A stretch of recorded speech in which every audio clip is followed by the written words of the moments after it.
Greetings all, Ferrari-Man 601 here. For the first time, welcome to Demo 401 for Project 401, published by Vintage Digital Revival LLC, the brain trust behind the Titanic Honor and Glory project. I do have to say, before anything else though, I am feeling tremendously under the weather, and my respiratory system is suffering a bit, which means that you may be subject to some assorted sputtering and splooging and all sorts of stuff that is generally unpleasant to listen to. I will do my best to control my involuntary emissions as well as to edit things if things get too bad. However, fair warning. Regardless, though, this is the first time that we have had about 50% of the British passenger liner RMS Titanic open and explorable in a one-to-one digital format representation.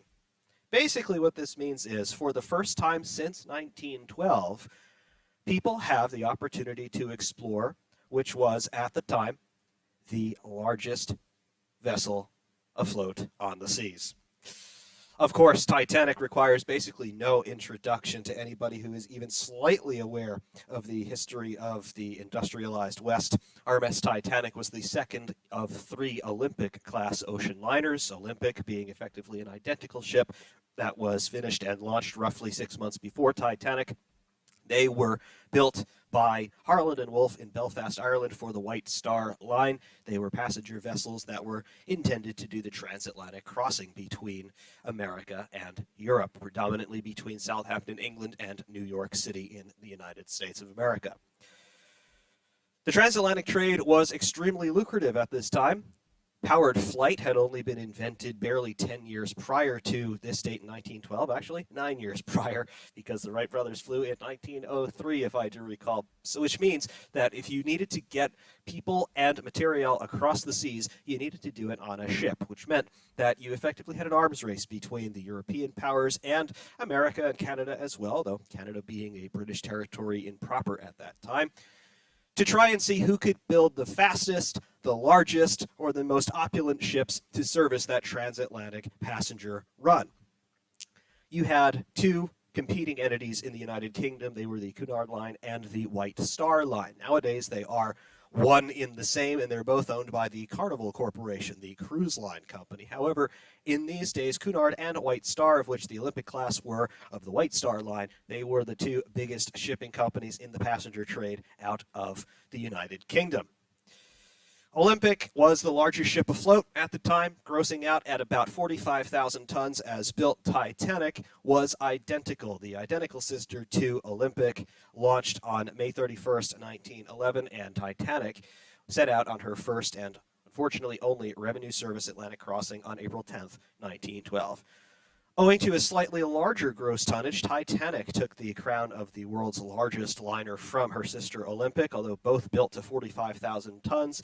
That would increase slightly with Olympic's 1912-1913 refit, and would also be increased by the final of the Olympic-class trio, HMHS Britannic, which grossed out at about 47,000 gross tons, due to being slightly widened in terms of beam as well as slight modifications, owing to ultimately what happened to Titanic. April 14th, 1912, at about 11:40 p.m. ship's time, Titanic struck an iceberg off the starboard bow, which ripped open the starboard forward section of the ship in the locations of at least 5, potentially more, watertight compartments that were designed to contain any flooding. However, because 5 compartments were breached, and the ship's design only allowed for 4 of them to be breached and therefore flooded, Titanic was unsalvageable, and she eventually would break up and sink early in the morning on April 15th, ship's time. Of roughly 2,200 people aboard, 1,500 died, about 700 survived, and it was the largest loss of life in a peacetime maritime accident to date. I believe it is only surpassed by the loss of the Wilhelm Gustloff, but you can argue whether or not that is a wartime wreck. However, in terms of peacetime maritime disasters, the loss of Titanic and the 1,500 souls who did not make it to their destination, of course, has since been immortalized. Today, 111 years later, there is no one left alive who was on the Titanic, in terms of survived the disaster or otherwise disembarked the ship at Comm, Ireland, or Queenstown as it was known at the time. Therefore, it exists only in the memory of our collective culture, and of course all the documents that survive. This project here, though, this serves to reignite that flame of memory as far as Titanic is concerned, and it also serves to demonstrate just what we're capable of doing nowadays with all of the tremendous advances in 3D modeling and everything else that we have got here nowadays in the world of 2023 computer technology. This is in Unreal 5, the Unreal 5 game engine, and we are just sitting here right now just off the starboard side of the ship. This is the B-deck gangway, or one of the B-deck gangways, the forward gangway here. And we are just outside of the forward grand staircase. If we step through our threshold here, you can see that we have got so much detail to play with here. And I've been a lifelong Titanic enthusiast. I have studied the plans of these ships like you cannot believe, and obviously learned the history of Olympic, Titanic, and Britannic. Unfortunately, you could describe the whole class as somewhat ill-fated, although Olympic goes down in my book as one of the greatest ships ever built. However, we are just going to explore this here today. As you can see, we are on B deck, and I am referencing my booklet of general plans here. We are just aft of the forward grand staircase, and of course you can see that this would be a major thoroughfare for your first class passengers.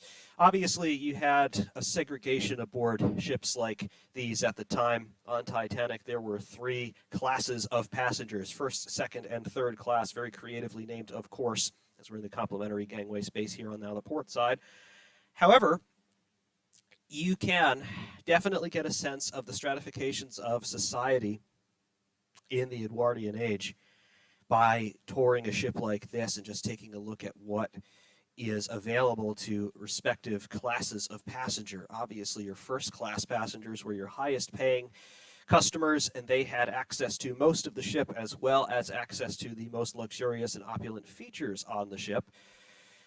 Obviously, this being a major thoroughfare and also a congregational area for those first-class passengers, and you can see the craftsmanship in here and the finishing of everything, the intricacies of the wood moldings on the ceilings, the trims for the stairs, everything just incredibly opulent and no expenses spared. It looks breathtaking even today. If you were to walk into a space like this, your breath would be absolutely taken from you, much as mine is kind of at the moment here, but for different reasons, unfortunately. However, just look at what we've gotten here. B-deck was largely a residential space. You had a lot of cabins on B-deck.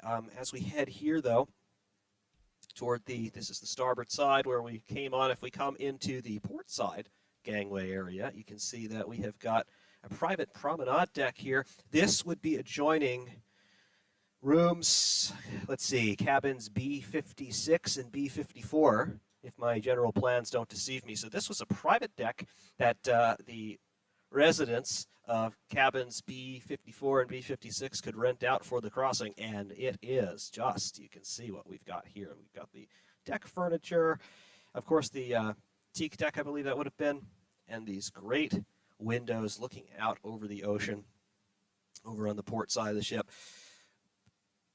This would have been expensive as hell. Absolutely. You're talking about in first class, you would have had your tycoons of industry, politicians, other celebrities, of course.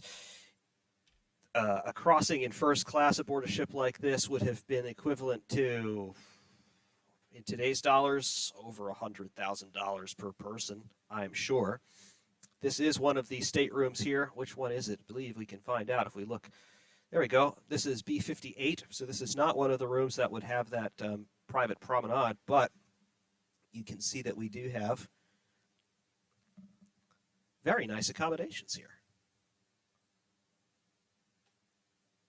Not bad, even by modern standards. This would be quite nice. Obviously, you don't have any of what we would now consider to be modern conveniences of a bathroom in your cabin.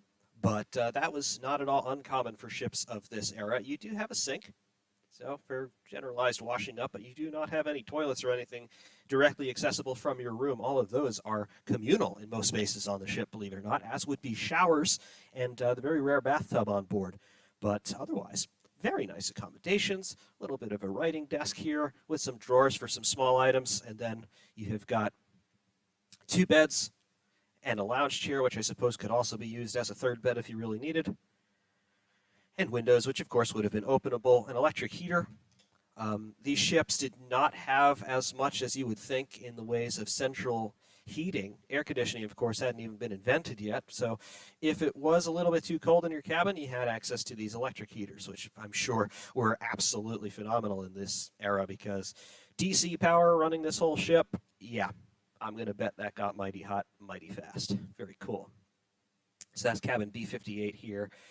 We get into some lavatory spaces. You can see here bath 7, bath 8. So these are toilet and shower areas. Obviously, this is for the ladies, however, more cabins.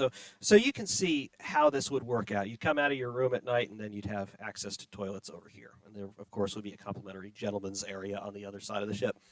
Continuing to head aft, B64 heading this way, crossing the hallway back to the starboard side. B65, 67. So you get an idea of what these spaces were. Another cabin that we can get into, this is B63. And you can see that these rooms, many of them are finished differently. If you go on ships today, and these are adjoining rooms, B63, taking a look, we're midships here. I am taking a look here. There we go, 63 adjoins, or does it?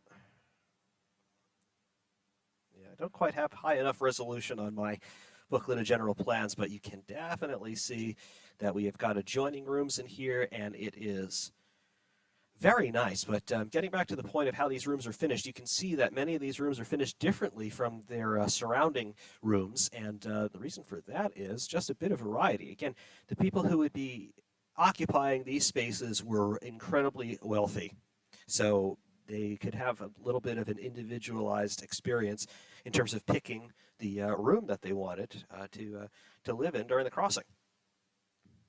Like the frosted glass, stained glass as well. Very nice. Lets in the light while maintaining privacy, although you're not really going to be getting any intruders as you're out in the middle of the ocean. Very nice.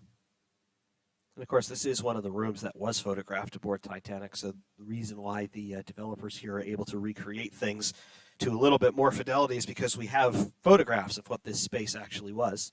The colors are a little bit of guesswork, but believe it or not, there are even ways to reconstruct colors from black and white photographs, provided you know a little bit about how the photos were taken in the first place. So that is really cool. So these adjoining rooms here, very nice. B63, that was their ladies' head.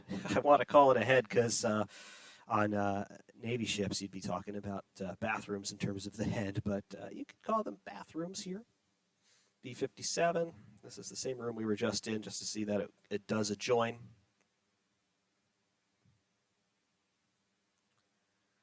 And then continuing to head aft. Entrance to the aft ground stairs, but this is B51. B51 has access to another private promenade. Gorgeous. And you can see the sun rays coming through. Obviously, we don't have 100% clear air in here. Obviously, everybody smoked or otherwise consumed tobacco in this era, so there'd be, I would assume, a constant haze of cigarette and cigar smoke around the ship, so you'd be getting the rays coming through, but it looks fantastic nonetheless. And this room adjoins, of course, to another, I guess this is the proper bedroom area. And then this is obviously much more of a sitting room with, this is not a real fireplace. This is an electric fireplace, believe it or not. There is only one functioning fireplace on a ship, and it was not here.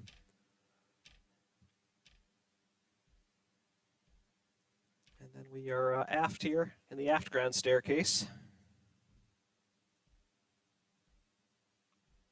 Very nice.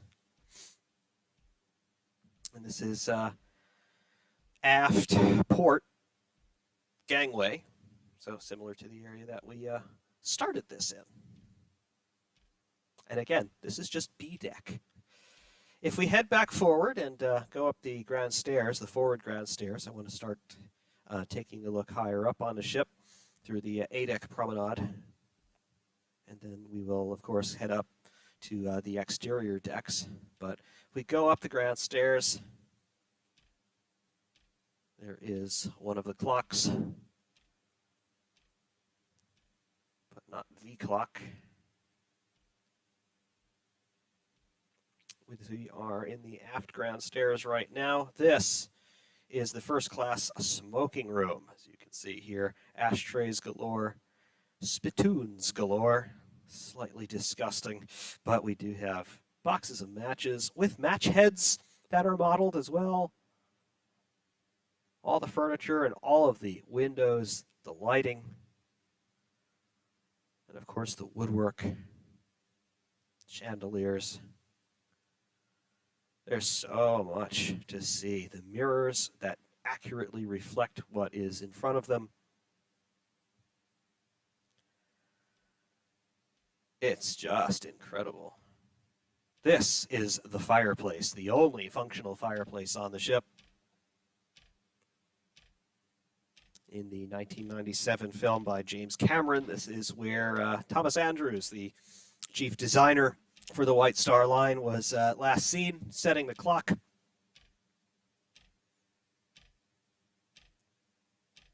Tremendous, tremendous detail.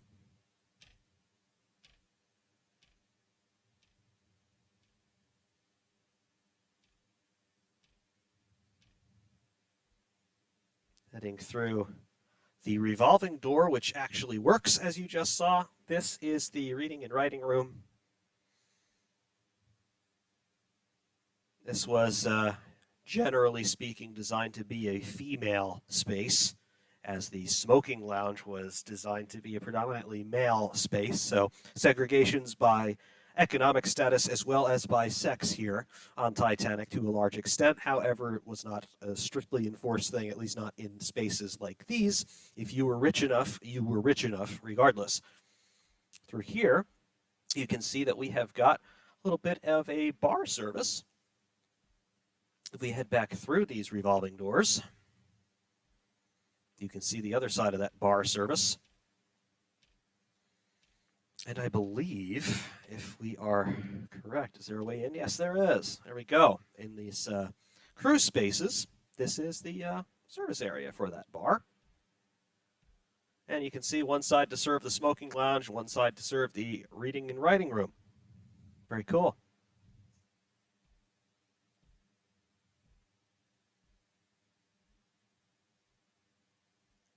Very, very cool indeed. Heading back out.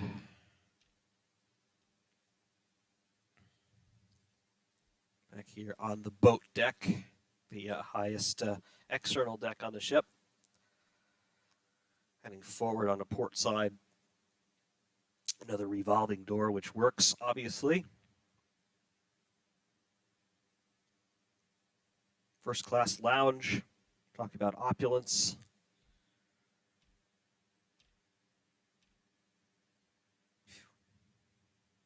Incredible. Absolutely incredible. And I've got to say, with all of the polygons in here, this is running beautifully on my GTX 1080i system.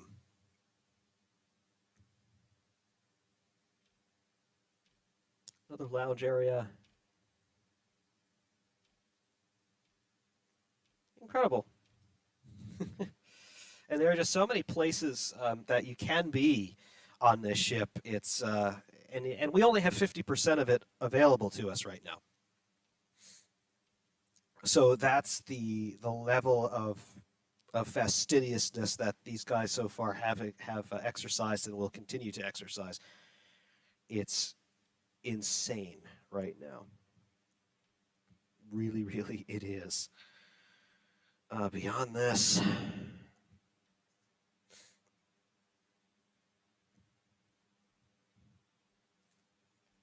Taking a look through another revolving door. They carry through a little bit on their own inertia, which is spectacular. We're down on A deck once again, obviously. In the forward grand staircase, we have passed through the smoking room. We have passed through the first class lounge, reading and writing room proper.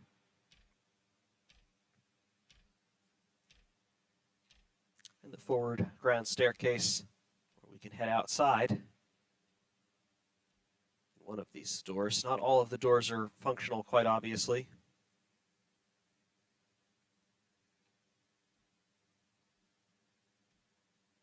Be nice if we could get through.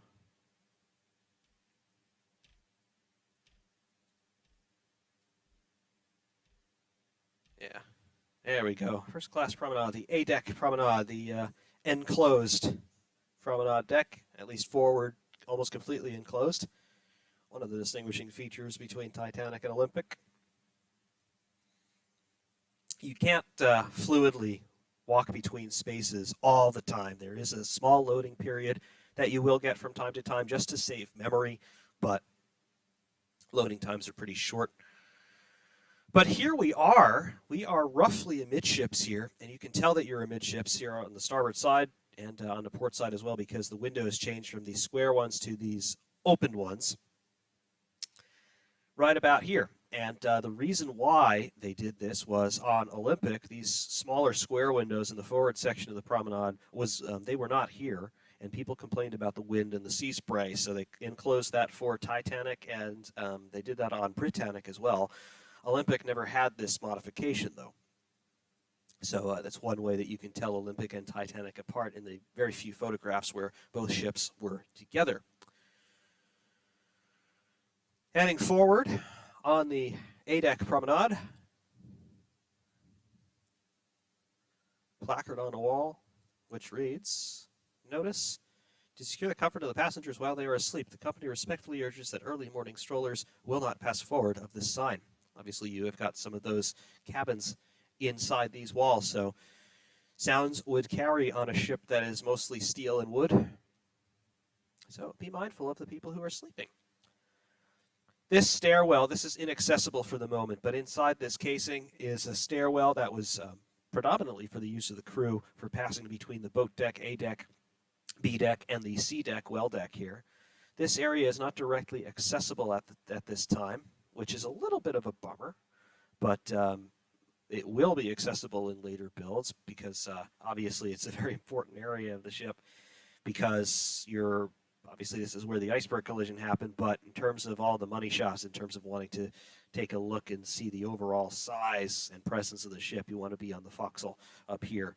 But we cannot access that point as of yet, although we will in due course. But we can actually go inside there indirectly, which we will be showing later on. There are, however, ways to access the boat deck, the deck above us. You can see the bridge wings here, just not via this stairwell. We have to go back amidships again, where we have a staircase trunk, and we can get up to the first class promenade on the boat deck. It is right here. And here we are, about amidships, port side.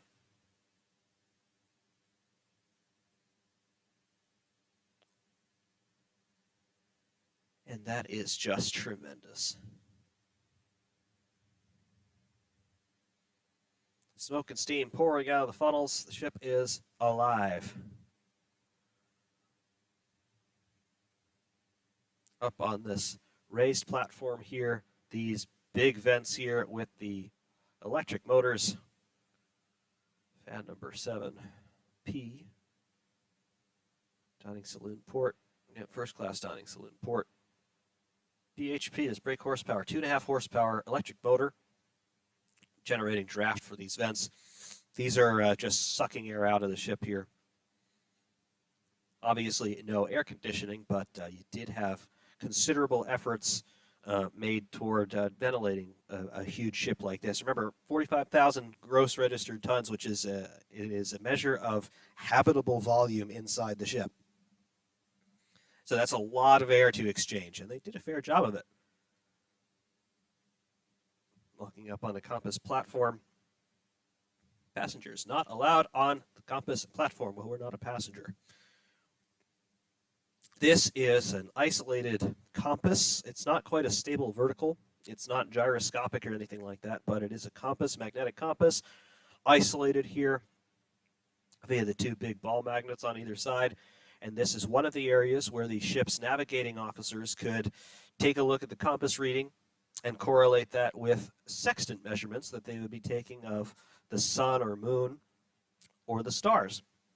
And that's how they would figure out their latitude and longitude. So this would be an area isolated from the rest of the ship in terms of magnetic fields and everything, and obviously away from passengers and relatively few obstructions to the horizon, so they could figure out where they were, which of course in the days before voice radio communications and of course well before anything along the lines of GPS, you wanted to be able to figure out where you were, and that's how they did it, with sextants, compasses, and some mathematics.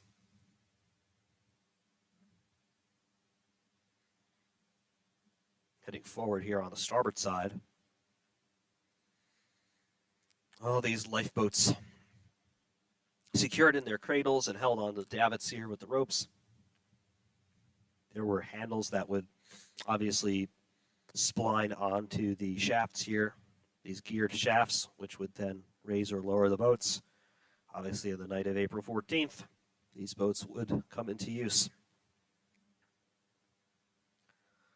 Inside here, that is the grand staircase. And before we head farther forward, there's another space here that we can take a look at. That's the first class main stairway.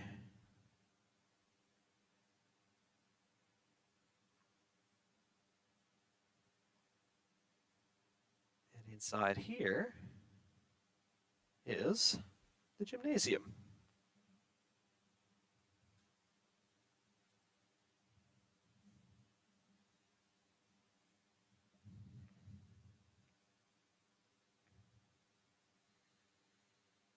Again, another loading screen. None of them take particularly long to get through. And I would much rather have this than have laggy performance, because we do not at all have laggy performance, even running the capture software, capturing video and audio. I'm amazed. But yeah, this is a gymnasium. There are not too many things that are recognizable to modern eyes, but there are a few things are. Obviously stationary bicycles, and you can see that they are linked up mechanically to this board, and you can see that I'm not sure what the gearing is on them, but you can see that these two pointers would be telling you how far you've ridden. So that's cool. And obviously you got two bikes, two pointers, which means in theory you could have two people racing each other. Fun times. Assorted benches for bodyweight workouts, sit-ups and push-ups, I'm sure. This is a weight machine of some kind, either electrically or hydraulically resisted, because I don't see a physical weight stack. It's an electric device of some sort. I don't think this is one of them, but these two definitely were. This was a device called the electric camel. It supposedly simulated horseback riding, which is something entirely lost in today's modern gymnasiums, but apparently this was something that was useful to people in these days. You can see both of these machines run off of the same motor, just clutched, so that you could run one or the other. I'm assuming that this lever here on either side of each respective machine was that clutch, and you pulled that once you were on and ready to go. This is a traditional weight machine. Seems to work in much the same way as a modern one. And here, this totally recognizable, two rowing machines. Obviously, I don't think they have adjustable resistance, but you get the idea of how that would work. Back through here. Back out to the starboard side first class boat deck.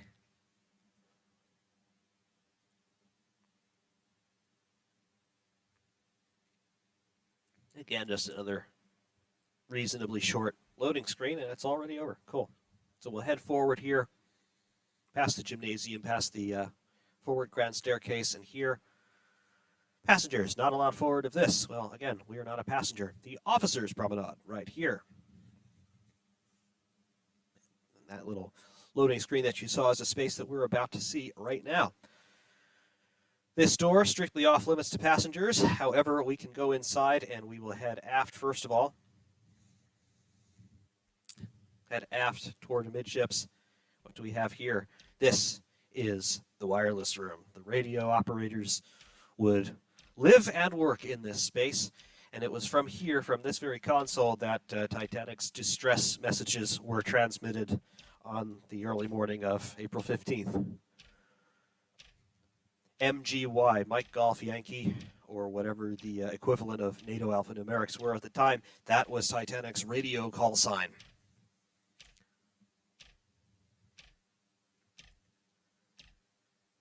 Clocks, which actually work, and the radio transmitter sets. Ship service telephone, but the rest of this, transformers and regulators for the spark gap transmission. See the magnets and coils here for physically generating the sparks to jump across the gap and create radio signals that could then be sent out over the air and picked up by anyone else who happened to be listening. Marconi International Marine Communication Company. The radio operators, they were not technically part of the ship's crew. They worked for the Marconi Company, and they were serving aboard ship per contract basis. They were not technically part of the ship's crew. They were there to service passengers, to send telegrams from ship to shore. However, obviously, they did play a very important role on the night of the sinking. They were the reason that anyone knew anything about what was going on. And here the quarters for the radio men. Just bunks. 2 small closets, and that's about it. Not great, but you do have a little bit of a skylight here, so you can get some air and light in. Back here is the equipment room for the radios. The dynamo there for generating your electricity, probably for your backup electrical power. And you see regulators here for switching your power supplies. Here, not entirely sure what these are. I think they're batteries, actually. Again, probably for reserve power in case you lose ship's power, you still have some radio power.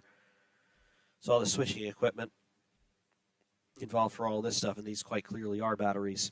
Back here, not quite sure what these buckets would be, perhaps reactants for those batteries.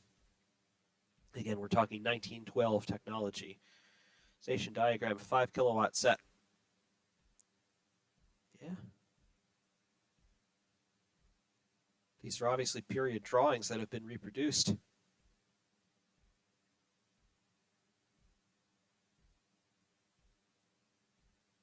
That's really cool. Table of adjustments. Yeah. Have a look.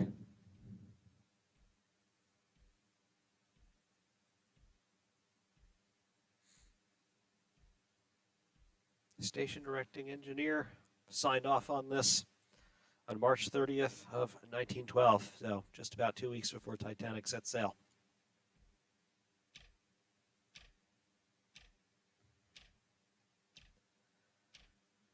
Heading back here, the port side of the officers' quarters, you would have officer staterooms in here, obviously. They're not labeled as such at this point, but officers' staterooms would be here. The captain's cabin would be one of these. And then as we continue to walk forward, we find ourselves here. This is the primary steering position here, primary con for Titanic. Right here, another compass platform, similar to what we saw midships there on the external decks. But here, this is where your officer of the watch or your commanding officer would be. Obviously, storage for charts and tables and tools and all sorts of things. Main switchboard here for the shipboard telephone. All of these could be tuned to the various areas, various receiving stations aboard the ship. This is where the message from the crow's nest would have come down to whoever officer of the watch was when the iceberg was spotted. A barometer, a clock,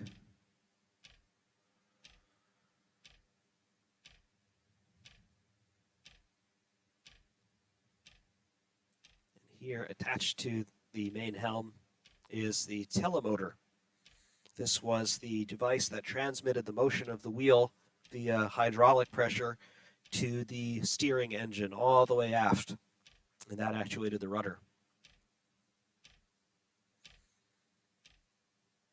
So this is a sheltered helm space. I would call that the primary con.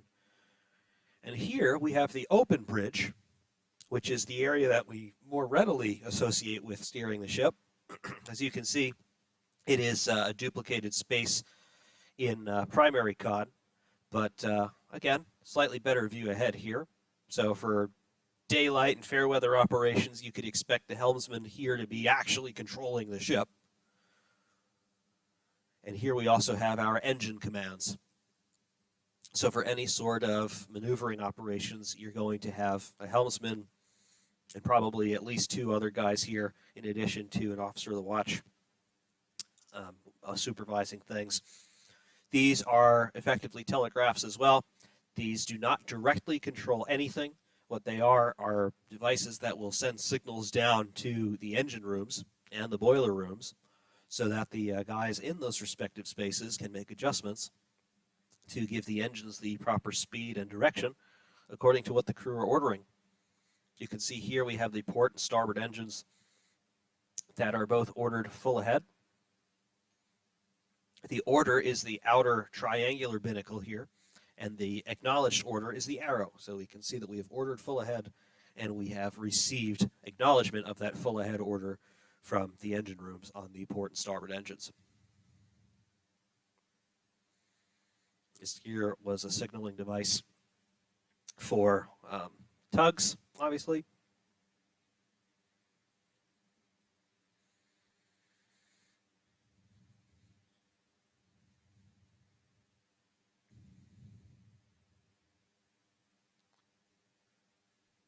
Very cool. This is a rudder angle indicator, 40 degrees rudder in either direction.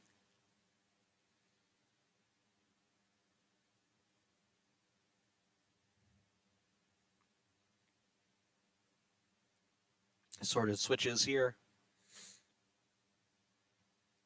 One of these switches would have been for controlling probably a couple of lights along the top of the wheelhouse and possibly the masthead light as well.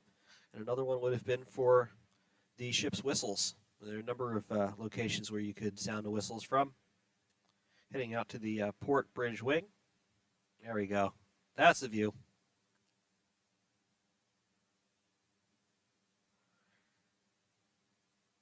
Then heading out to one of the enclosed areas here on the port wing. Again, this will be used for close quarters maneuvering and docking.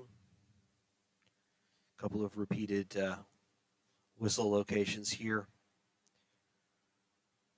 Probably a spot for sounding the whistle just from the forward funnel, and then another one would probably actuate all 4 funnels whistle sets.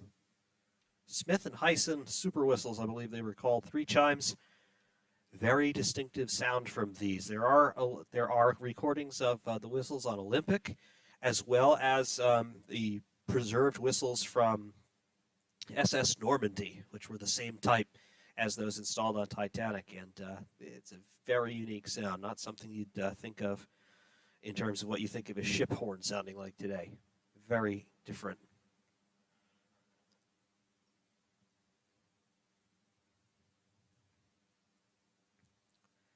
Heading aft, though, back to the first class Promenade.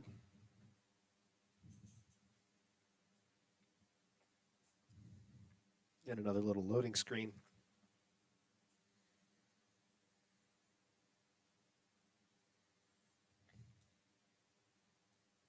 We will continue to head aft, passing amidships and the compass platform.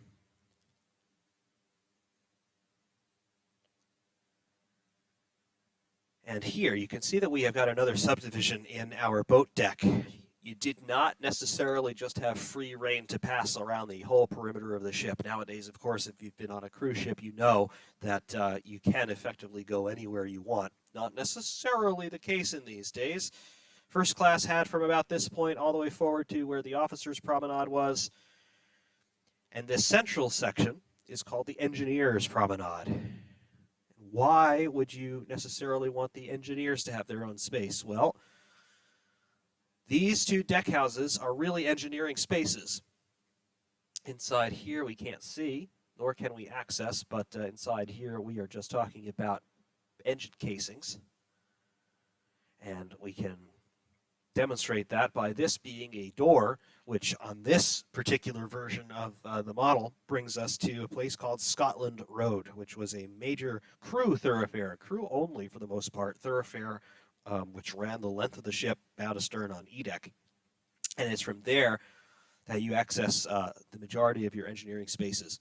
We will go down there in a little bit. This area here that's covered in this gold flashing, and you can see this area as well on the rail. This is one of the expansion joints on the ship. Obviously, any vessel is going to experience torsional forces and tension and all sorts of things as it's in transit on the seas. So you need to have a little bit of motion availability in that structure, otherwise it just snaps. So Titanic, Olympic, and Britannic all had expansion joints from day one. The designs of the expansion joints were revised after the loss of Titanic, particularly in reaction to the, at that time, unconfirmed reports that the ship had broken up as it sank. There were additional problems that were seen on Olympic from time to time. Nothing, of course, as severe as what happened to Titanic, but there were some issues with shell plating, warping, and in some cases, tearing on Olympic. So again, the expansion joints were a point of contention as far as the inquiries into the loss of Titanic were. They were revised in terms of the refit to Olympic, as well as in the completion of Britannic. Heading aft to the second class promenade.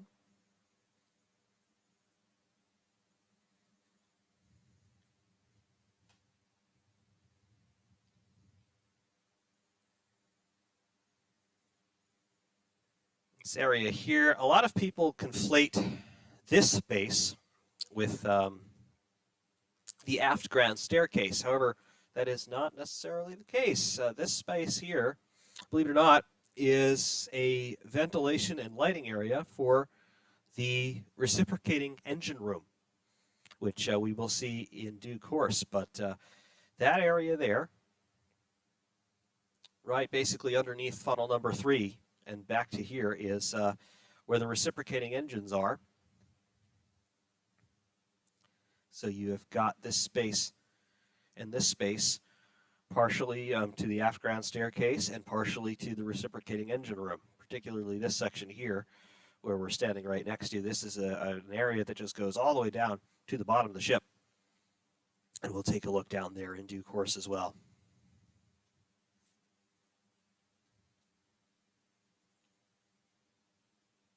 Continuing to head aft on now the second class promenade section, the aft section of the boat deck. Second class stairwell through here, as well as second class elevator shafts. And then back here. This is the main mast. And then, of course, looking aft over the aft well deck and the poop deck, the stern.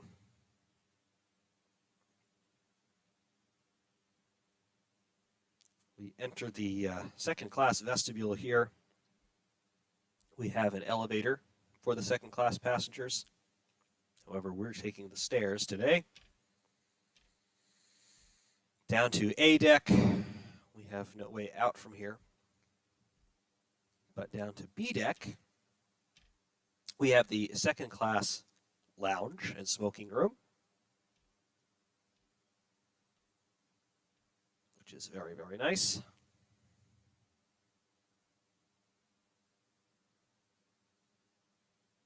And then back through here, you can see these are the B-deck stairs, which head down to the second-class dining room, or the second-class lounge, rather, which is right here.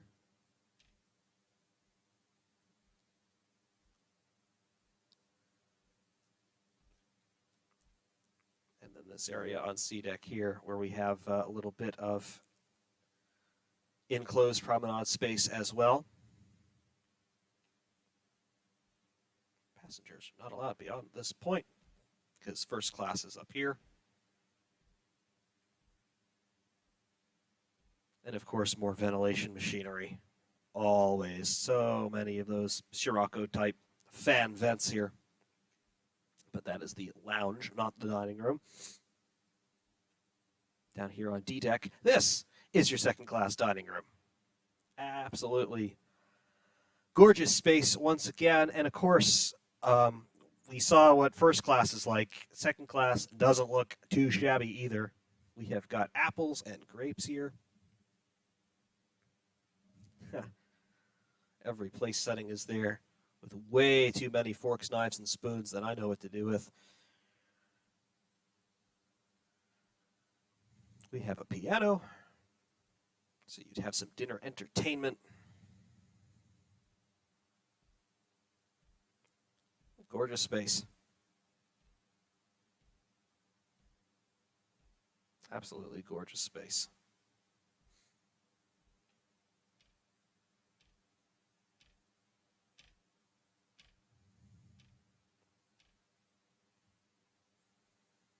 But let's head back inside through here for the moment. Back into the second class stairs proper. Up to A deck. There's no way out on A deck. But from the boat deck, you'll notice there is no direct access down to that A-deck promenade once again. So if you want to access this, obviously you could go back inside the ship and then walk through assorted second-class areas, or you could walk back forward on the boat deck to the first-class promenade.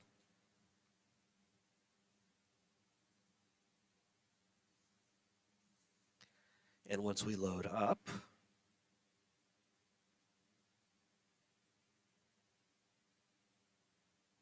we'll be able to come back down through this little stairwell trunk and head aft on A deck.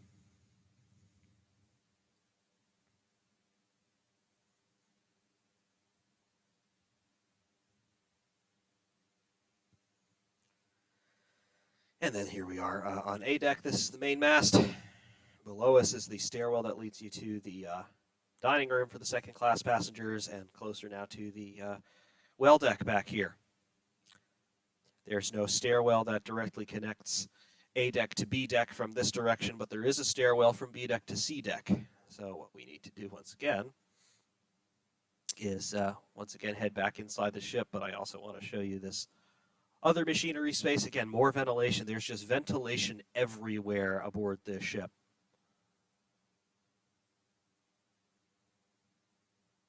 The veranda and palm court.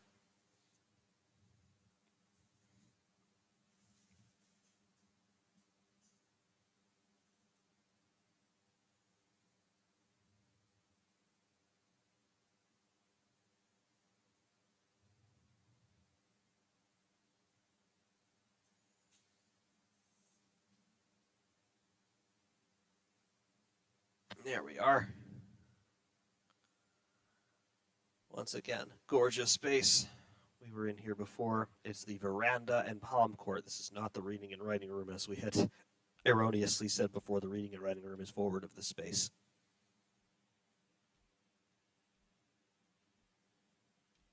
The aft ground stairs, as we are here, we're going to head down onto B deck, where we had been previously. And now down onto C deck, C deck, we start to get into more cabins. And I believe, as I reference my general plans once again, I believe that on the starboard side, yes, so we are port heading forward. We need to be starboard heading forward. Long about here, or a little bit more forward, or a little bit more aft. Where are we? C78. 75, C73. Here we are. Those of you who have played 25 years ago, the Titanic Adventure Out of Time game. No relation to Titanic Honor and Glory, but it is to this date, as in yesterday with the release of Demo 401, it was the largest and most faithful, in rhetorical air quotes there, recreation of Titanic ever made for a video game. And it was a completely fictional game. You were a government agent trying to avert World War I, and it was extremely complicated, especially for the 5 to 6 year old kid that I was at the time. However, it was Titanic, and it was good enough to where you felt like, okay, this is a reasonably convincing experience. And this is the cabin where you were based. C73, not bad, not particularly big, but you weren't going to be spending much time in your cabin if you were on a ship like this, because quite frankly, there's not an awful lot to do in here. But this is where you were on that game, C73, and it's cool to see that they have recreated C73 as a little homage to that game. But continuing to head forward here on the starboard side, gentlemen's toilets, linen storage, things of that nature. Heading across to port. This is firefighting apparatus. Of course, fire on a ship is a big deal, so you're going to have fire control stations anywhere you can. Ladies' head. Cabin, this is C103.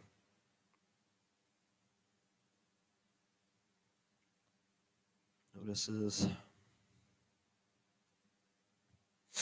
Telling you about the purser's office. And your steward's name would be there. Light switches, they are mirrored. They should not be mirrored, but they obviously say on and glow. And your door lock was this, stud and latch. Cool.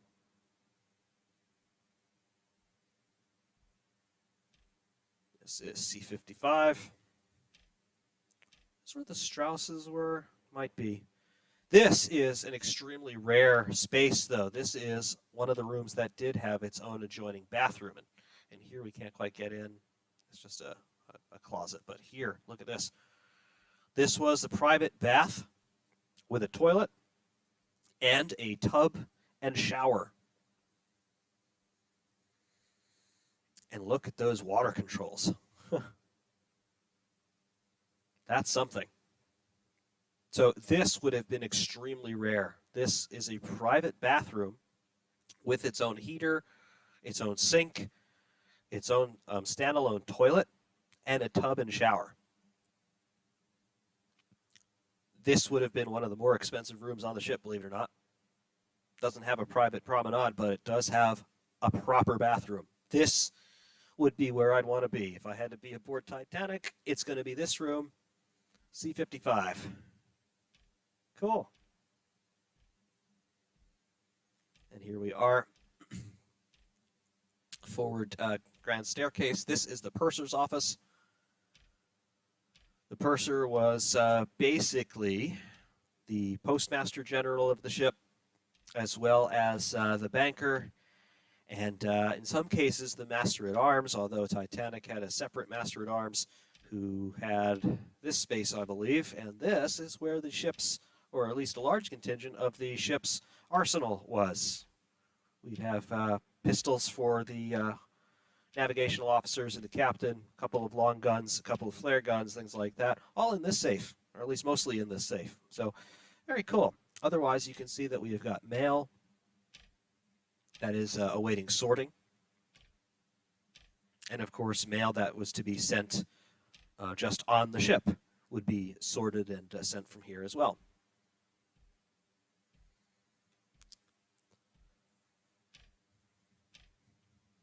Very, very cool.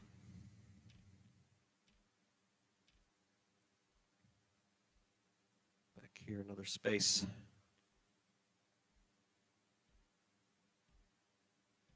Nice.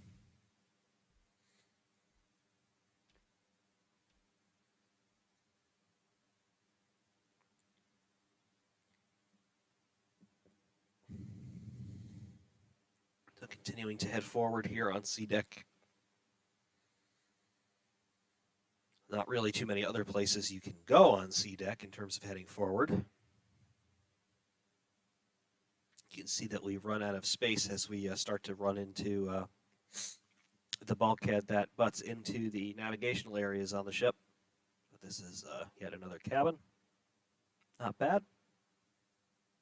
You can see we're overlooking the forward well deck there.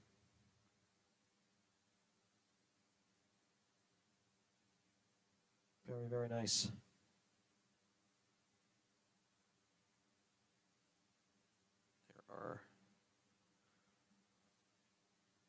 There are no other spaces here that we can use to access other spots.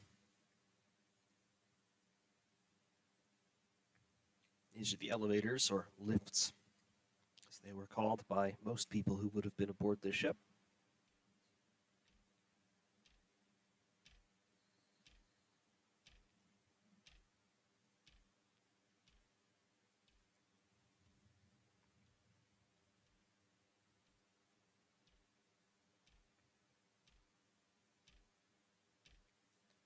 Very, very nice spaces here so far, though. Back up here to B deck where we came aboard.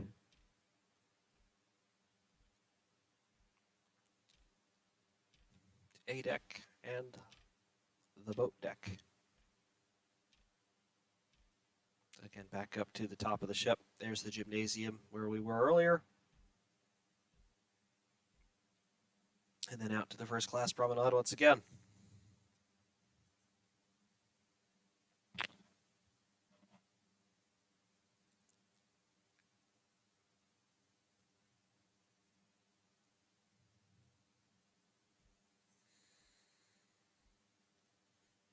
Very, very nice. So far we have seen some first class spaces, some crew only spaces. We've seen the navigation bridge. We've seen second class spaces, some of them anyway. And we have seen the entirety of the boat deck. So the next spaces that I would like to take us to are the aft well deck, the poop deck, and from there we'll get into some third class spaces, which are detailed just as nicely as all of them that we have seen thus far. All right, so continuing, we are going to head aft once again, and we are going to pass through some second class spaces through the public areas of the ship so that we can access the aft well deck and then go further aft. Take a look on the open decks on the stern, the poop deck, the docking bridge out there.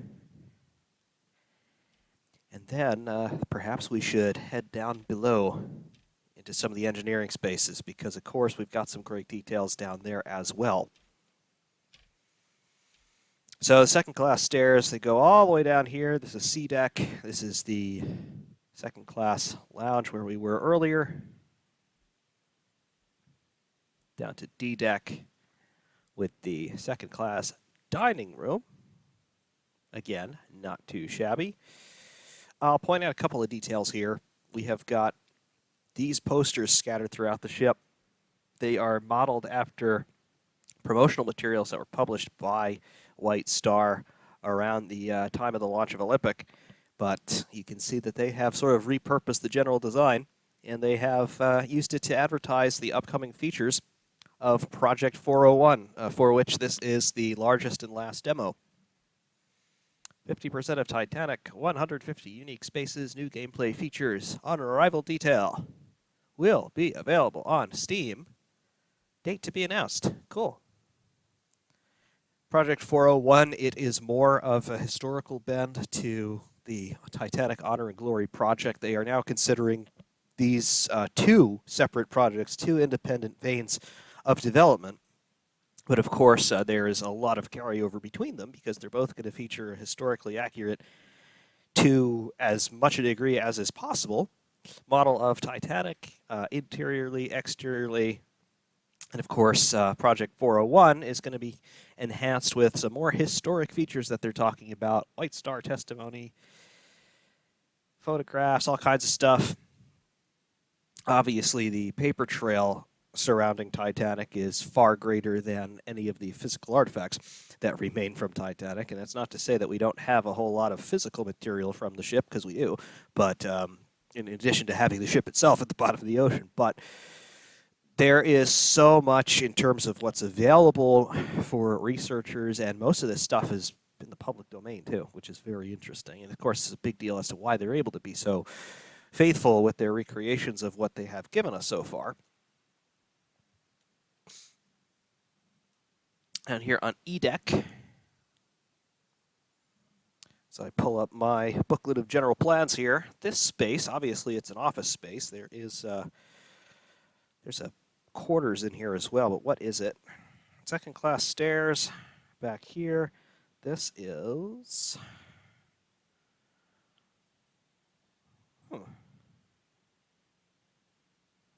it's not a pantry. It is an office space. Not entirely sure what it's supposed to be. Take a look at our trusty map down here. Second class stairs, corridor. It's not a labeled space. Interesting, to say the least. Not entirely sure what it is, but obviously it's for servicing the passengers. There's a bed in here too, so this was somebody's office, clearly. Not entirely sure what it is. There's a ramp that's placed here for some reason. Probably for offloading something, but this is not a door. This is just a bolted shut bulkhead. So that's an interesting detail. Heading aft of here, we've got a curtain. We are on E deck. So let's head aft. Back through here. Water fountains. These are the stairs that go underneath the A deck promenade where the mainmast is. And then we continue to head aft along the starboard side. We have it's a toilet area of some sort, obviously. We have no ability to head aft farther from here. And nothing through here either. These are more second-class cabins. To the port side, we get into third-class accommodations, so that's where we want to go. We'll get into the area of probably the number 6 cargo hatch. So there is second-class aft staircase, and then we will continue through here, heading aft through. Here we go. This is a watertight bulkhead, and you can see the big door. This is a geared door that would be electrically actuated, and you can see how that door would be slid across this area in the event of a breach rather high up in the hull, because again, we're on E deck here. And taking a look at the general plans in this space, we are again in third class. We are basically right at the nominal water line at this point. So if you had a hull breach rather high up, this would be one of the areas that would get sealed off if it were flooding. So you've got watertight bulkheads starting here. And again, the watertight bulkheads, they go up through the ship until, in some places they go up to D deck, in some places they only go up to E deck, and in other places they go higher still. But those are very limited areas. Had they gone all the way up to the top of the hull, perhaps we wouldn't be talking about the Titanic disaster. But such was life in this era. Regardless, continuing through third class, this is the gangway. I believe this is the starboard gangway here on E deck. Let's see. Yep. Again, fairly certain that's where we are. It's a little bit difficult at times to keep your bearings, especially because the corridors all start looking the same after a while. If you don't have anything that's labeled, it can become a little bit disorienting. Another watertight bulkhead through here. And here we're starting to get into, let's see, these are crew areas. We're near the top of the engine casing. This is the engineer's mess, quite sure. See, we still have portals out here. So we're getting daylight still through here, but quite sure that this is the engineer's mess. Yeah. Be nice if we had a map function. Let's see.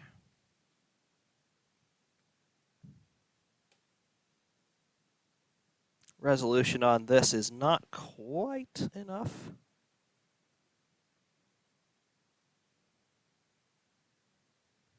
But you can get a sense of where the reciprocating engine casing is, about where we're looking right here. The dashed line is the water line nominally. So we're basically at the water line, slightly above. We're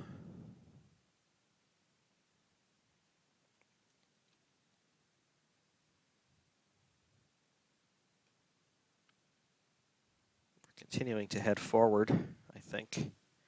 Yeah, storekeepers here.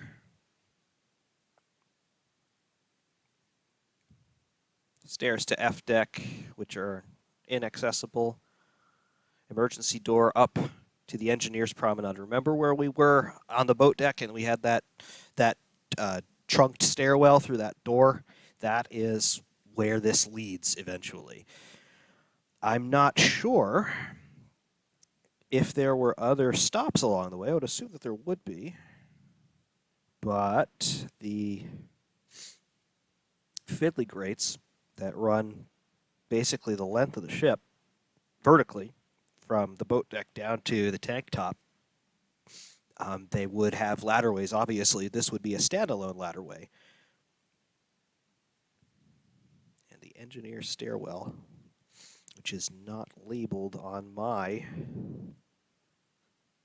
booklet of general plans here, but that's what this is. If we go up,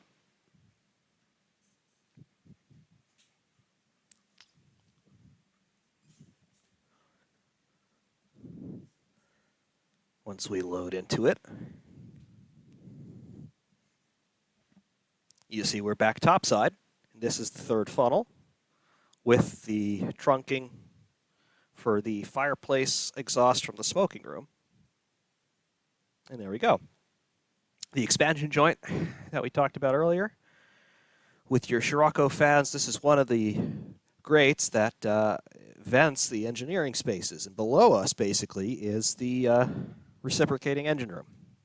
And this is the door that leads to Scotland Road. So you see where you have quick access points for the crew to get to various locations of the ship rather rapidly.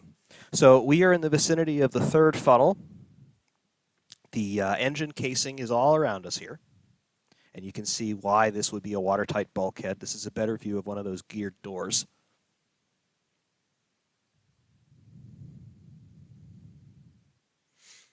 There you go. Maker's mark embossed into the steel. That's a great detail. These gears, the rack and pinion, what would this have been made of? I want to say brass, but brass might be a little bit too soft a metal for such an application. But it looks like brass to me. Either way, it's very lustrous. Very cool. And you can see the bulkhead here. Basically, if you've ever been on a military ship, particularly, I mean, it's still on current ones, but older ones in particular, they have what they call knee knockers. It's the bulkhead, because the doorway obviously has to be narrower than the bulkhead, but it's a watertight bulkhead, so they want to give a little bit of a lip between the spaces so that if you do start to get flooding, but you need to keep the doors open to get guys out, you don't immediately get flooding throughout other spaces that can't be secured. So you get a little bit of a window where you can keep a door open to evacuate a space. Hence, you've got a smaller doorway there, and the knee knocker, because if you don't see it, you're going to bang your knees on it, and your head, and everything else. But regardless, we continue to head aft here because we want to be looking at the after spaces.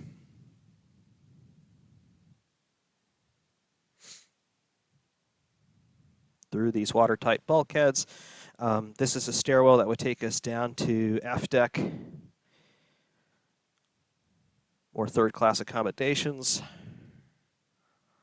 You can see here we're starting to get into where the hull starts to cut in toward the center line, because we're starting to get into where the stern starts to narrow out. This is a ladderway, actually big void space for, I believe this is the number 5 cargo hatch. Quote me on this. But it is a cargo hatch, either the number 5 or number 6. We'll see if we have another one.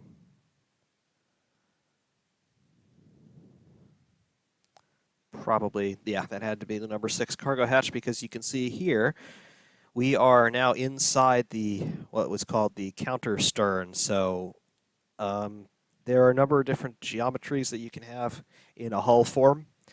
The Olympic class and other ships of this era, particularly ships like Mauritania, Lusitania, and Aquitania as well, had a cruiser type stern that was that had a counter stern profile, because you had an overhang that extended a bit farther than the waterline length. The waterline length was a bit shorter than the overall length. 882 feet 5/8 of an inch, I think, was overall length on Titanic. That 882 feet is measured from the peak of the bow to the stern railing. Up here, this is blocked with some luggage and chain for the moment, but more passenger berthing accommodations here.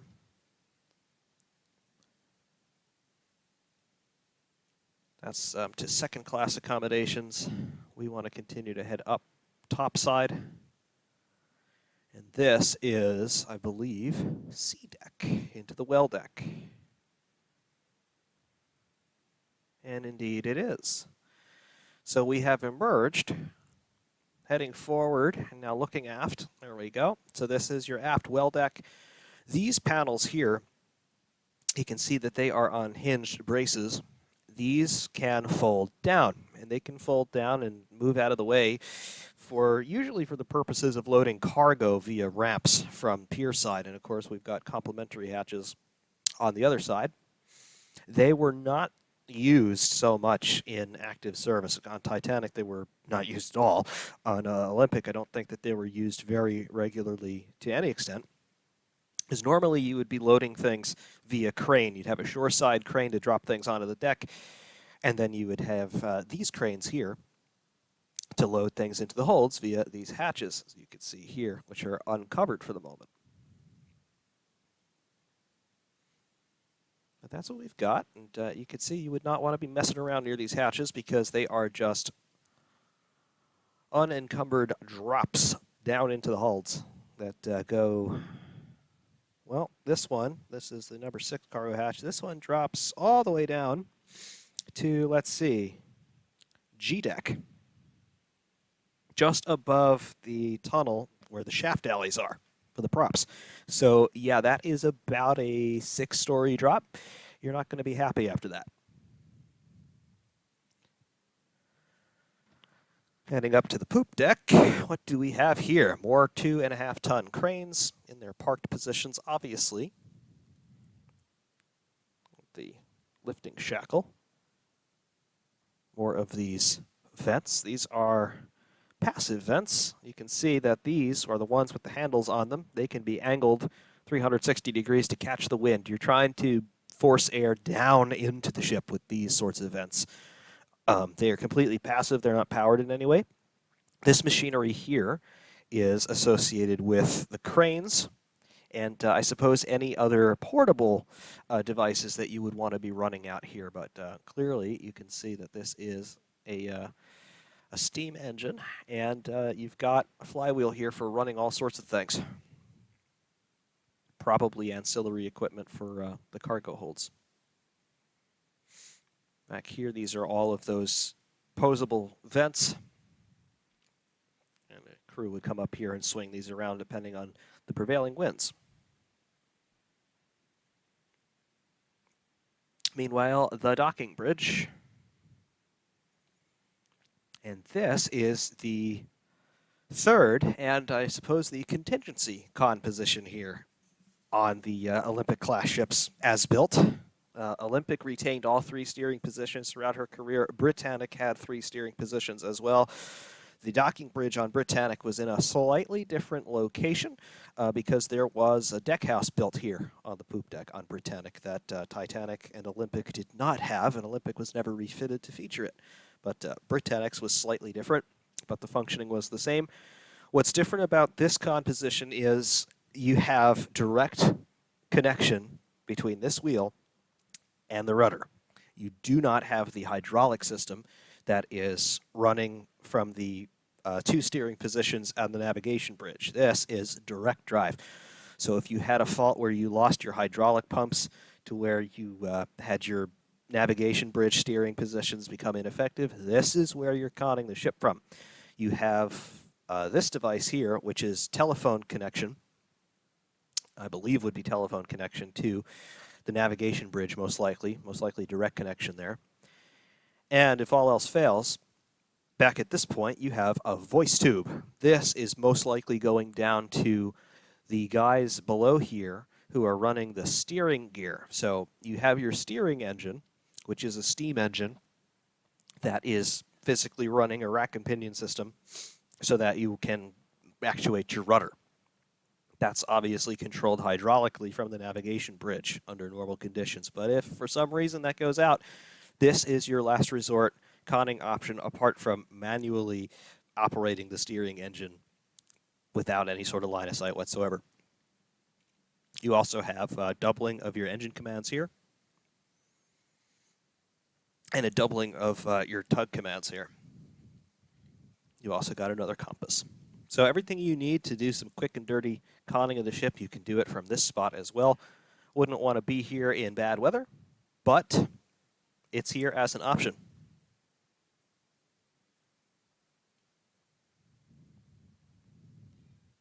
Back here as well, you can see more machinery for deck handling for the lines and things. You've got capstans and wildcats and winches back here. There would be a machinery space below this deck to run all of that as well.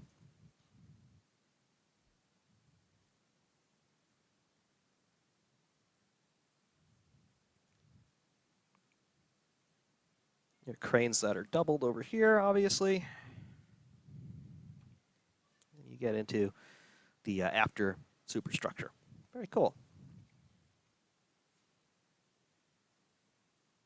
More ventilation, as you can see. Just, again, if there's free deck space, you're going to put ventilation in it.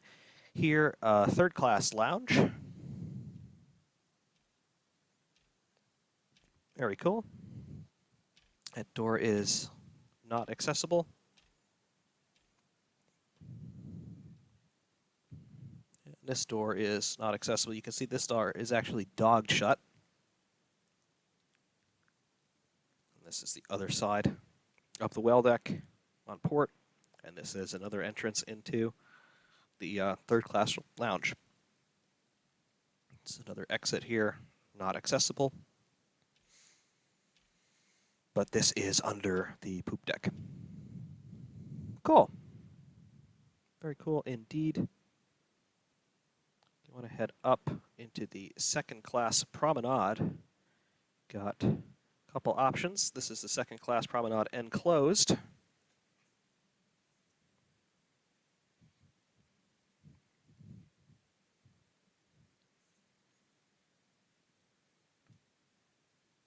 You can see all of this. This is the entrance to the second class stairs, as we saw, and the second class lounge. This is still on C deck, which is... Yes. Yep, so that's where we are. This is second class library, technically speaking. And you can see we have got a lot of books in here.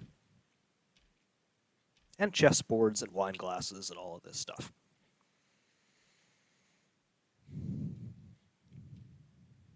And then there is the main mast, or yes, the main mast. Cool.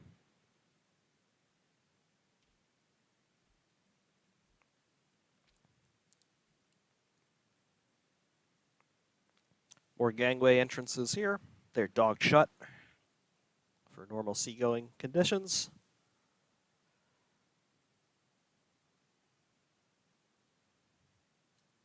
And this goes back out to the aft well deck.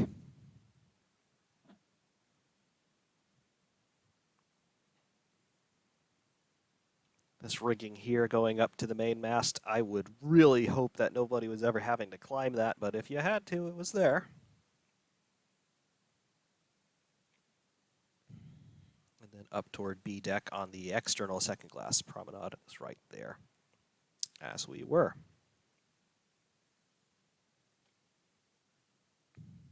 Very nice. However, I want to remain here in third class for the moment because this is where we have access to most of our engineering spaces. So coming down to D deck and E deck, where we will now start to intersect Scotland Road, which again is the passageway that is here to connect a vast majority of the engineering spaces together.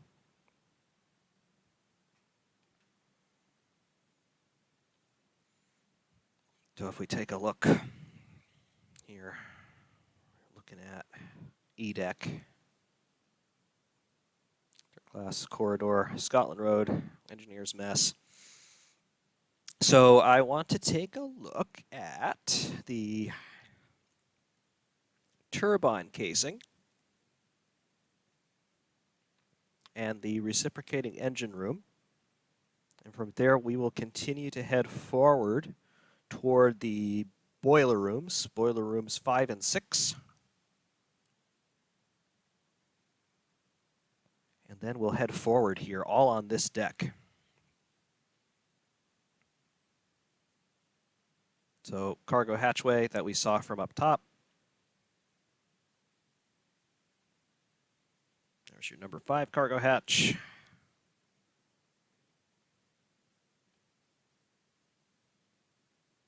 And in here, we will start to get into, that's the second class forward staircase, so that's the bit under the mainmast. And then here we go. This, we can't really see much in here, but this is the turbine engine room. What you're seeing here are the discharges from the condensers. They are coming from the reciprocating engines. Titanic and the other Olympic-class ships had 3 engines, 3 propulsion engines anyway, numerous other smaller engines for electrical power and for steering gear and things like that. But the propulsion plant on these ships was 2 reciprocating engines, 4 cylinders each, and then the exhaust from the reciprocating engines fed a center turbine engine. So the ships had 3 props. The reciprocating engines drove the outboard props, the wing propellers, and the turbine engine drove the center propeller. The turbine could only be run forward, though. It could not be reversed, which meant that the turbine engine was really only useful for running in open seas. You see we've got a bucket here telling us that we are not going to be able to go any farther down, but you can see these pipes that are leading into the condensers, and also you can see the casing for the turbine engine. And as it suggests, the turbine is a type of engine that is just powered by blowing steam, in this case at relatively low pressure, over blades to turn a shaft, which is directly coupled to the rear propeller. No reduction boxes or anything on these. Back here, I've got a motor and a worm gear running through a bevel drive. I have to wonder if that could have any relation to the steering gear. Not entirely sure, but that is clearly a worm gear running into a transverse drive of some sort that then is flipped by 90 degrees through basically a U-joint. What is that driving? I am not entirely sure about that. Having a look at the turbine engine casing, electrical store. Where may we find this? Would that be on G deck? Turbine casing, meat, poultry, orlop deck, airspace over dynamos, switchboard platform, lower orlop deck, that's where the peak tank is, and the tank top itself, turbine casing, turbine engine room. And that starts the shaft alley for the center prop. All right, well, what we're going to have to wait for is more updates to this, because we need to get a little bit lower to be able to see more of what's going on. But generally, this is what you have here in the turbine room. Very cool.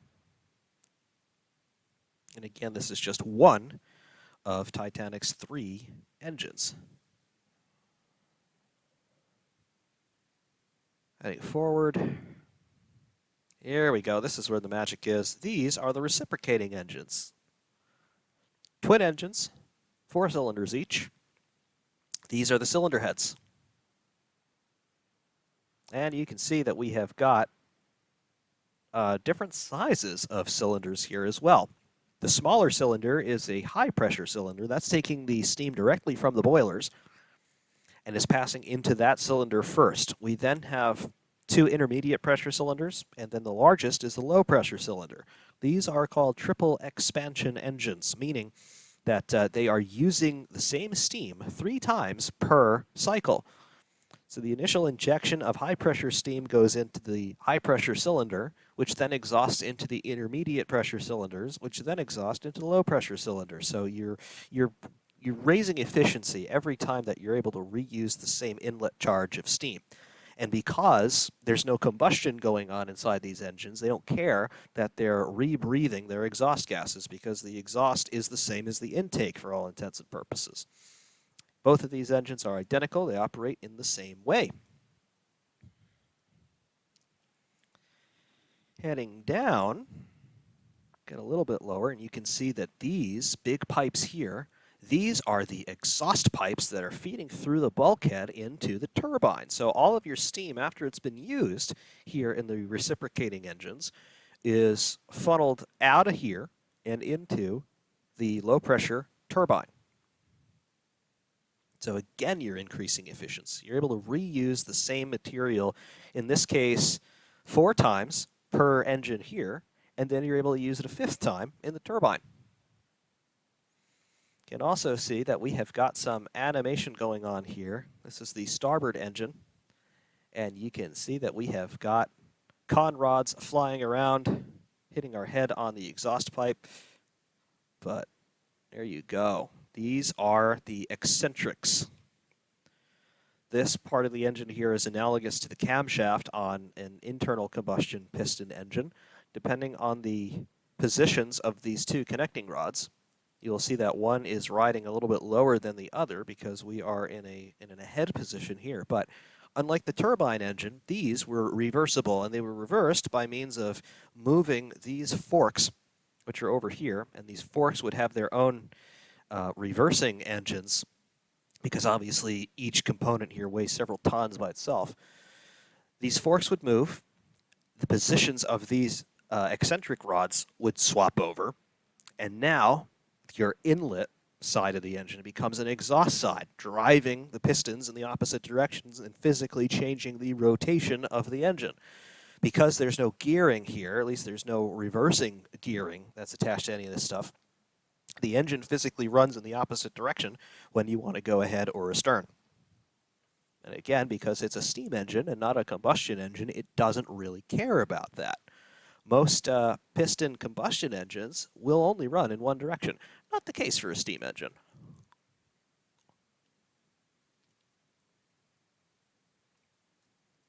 More eccentric linkages here. Back on this side, probably see it better where we just were. This is one of the pistons. So this is what's generating power. So you'd have 4 of these per engine, and then you would have the eccentric linkages as well. You see that you've got 4 pistons and you've got 4 sets of eccentric linkages. So the piston is what's being acted on by the inlet steam. So that is expanding in the cylinder and pressing the piston down, which is turning the crankshaft via that tremendous crank pin. And you can see it's counterweighted just like an automotive engine is, but this is on a grand scale. Not quite sure what the maximum normal RPM was for these engines, but I'm guessing somewhere in the neighborhood of anywhere from 100 to 120 RPM. Combined, though, we're talking about 50 to 55,000 shaft horsepower from the piston and turbine engines. Good for a speed of 20 knots or so cruising, maximum around 24, 25. They were not the fastest ships of their day, but they could do that speed for as long as they needed.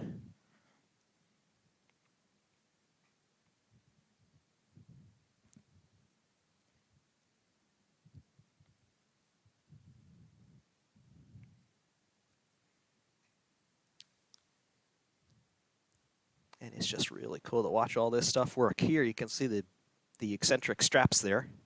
The crankshaft is shaped so that these eccentric straps will they will rotate around the axis of rotation in an eccentric plane, hence the name, eccentrics, and that is what gives you the valve profiles.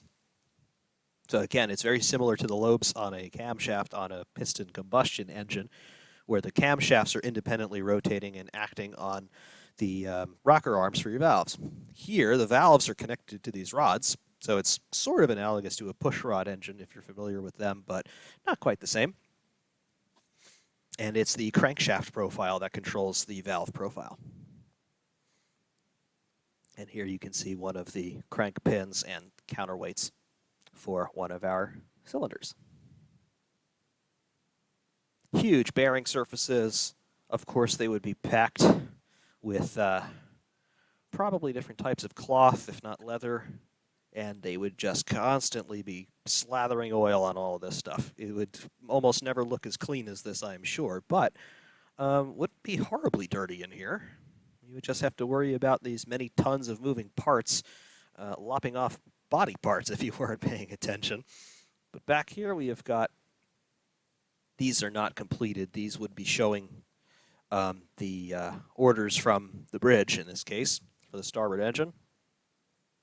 And these would be your repeaters for that. So you would get an order, you would have a bell that goes off here, and you'd look here for your indication of what your order was. So then, just as they had done on the bridge with moving the handle on their telegraph to tell you an order, you would then move a complementary handle here to acknowledge the order, and then you would start making your adjustments to the engine to match whatever speed was being ordered. Back here is the main status board for cylinder head pressures, inlet pressures, exhaust pressures, all kinds of things. None of this is labeled, and it just looks like all the gauges are just duplicated here, but obviously they'd all be showing different parameters in reality, and they would be fluctuating quite a bit, especially in terms of like inlet pressures per cylinder and things like that. You can also see, though, we can't move any farther forward, but we can look up, and you can see that we have daylight down here. The stereotypical picture that I think a lot of people get of spaces like these is that they're dark and they're really loud and they're really hot and just terrible places to work. Not necessarily so. Yes, it would be loud down here. Yes, it would be hot down here. And yes, it would be dangerous down here to anyone who doesn't know what they're doing. But you've got daylight, and you can see that you've got these ladderways that go all the way up to that, that skylight on the boat deck between funnels 3 and 4. So you have daylight down here, and you do have a quick way to escape.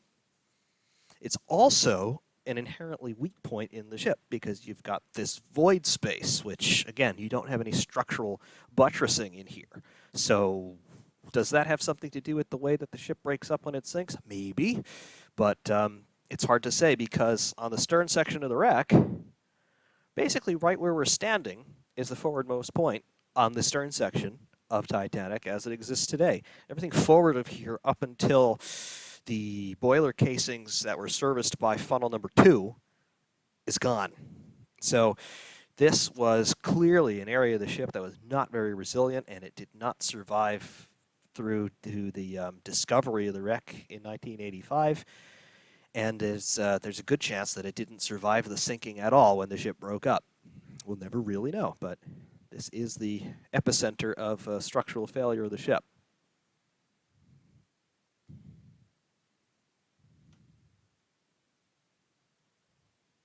Back up topside here. Again, the tops of the cylinder heads. We cannot go any more forward than this, but you can see, you can look up, and you're seeing daylight, and you're seeing funnel smoke too. And actually, you're seeing the top of the third funnel.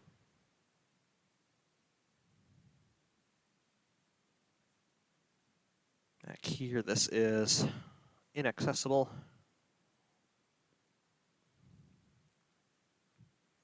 But back up through here, back onto Scotland Road and the engineer's mess.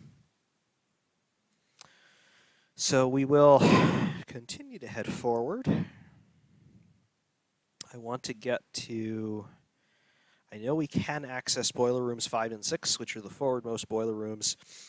Right about here should be boiler rooms 1 and 2.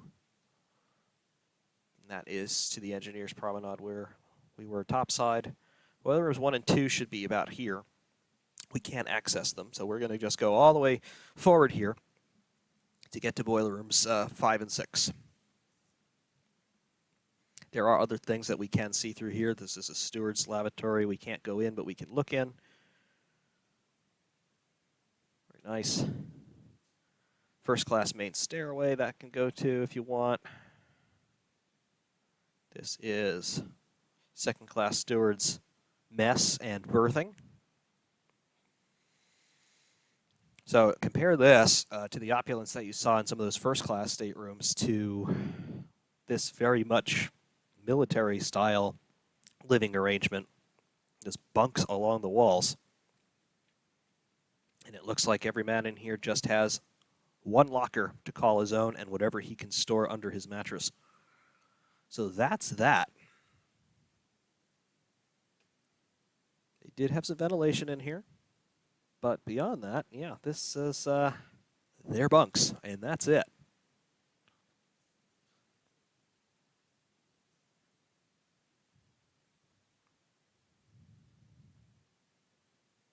This is another steward's lavatory here on the port side. Let's take a look. That's first class. Yeah, so this is... Yeah, that's the steward's lab. So boiler rooms 5 and 6 are slightly farther forward. There we go. Number 6 boiler room. Number 5 boiler room. Let's go to boiler room 5.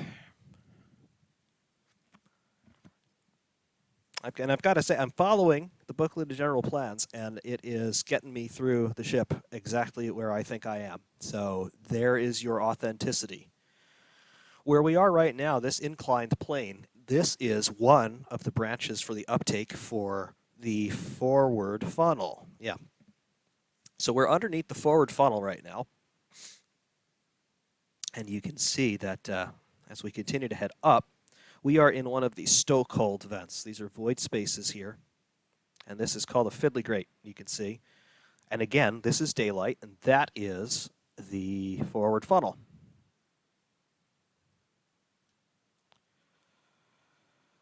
This area is the forward funnel casing.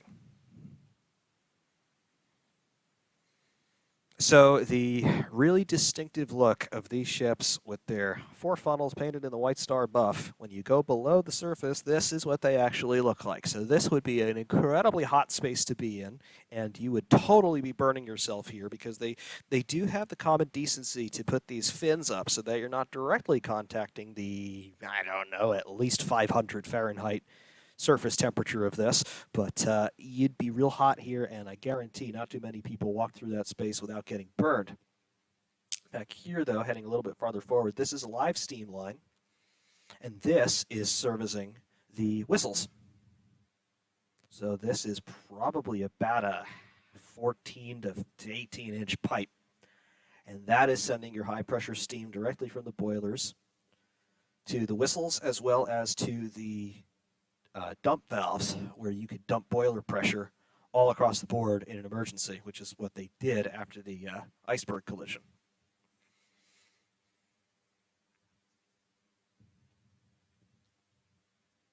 Head up, can't head up any farther, but you can see that there's a hatch up here. So again, the whole notion that after the iceberg collision, and particularly in this part of the ship, boiler rooms 5 and 6, where they were closing watertight doors pretty much immediately, the whole notion that these guys were trapped down here is just inaccurate. They had multiple routes of escape. Obviously, they could go through those watertight doors to Scotland Road. If they couldn't get through them, though, they had this escape to go topside up the uptakes and then through the hatches in the boat deck. So these guys were not trapped down here by any means. The reason why you lost so many of these guys, though, was because they stayed on station to try and maintain as much steam pressure as they could, because if you lost steam pressure, the whole ship was dead. And if there was any hope of saving the ship, you needed to keep power going. You needed steam for your electricity. You needed steam for your propulsion. So if you lost boiler pressure or those fires went out, you were done for. And even in a sinking situation, let's say you lose propulsion, for example, you still need steam to run pumps to try and keep water out. So again, these guys stayed here until they absolutely couldn't anymore, and then by the time they realized they absolutely couldn't anymore, it was too late for most of them. Of course, safety valves here on top of the boilers. In case for whatever reason you can't vent through the funnels, you've got safety valves here directly venting from the tops of the boilers.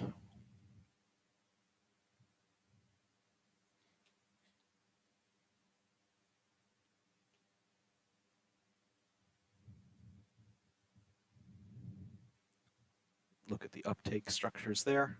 They get trunked up into one and then up through the funnel.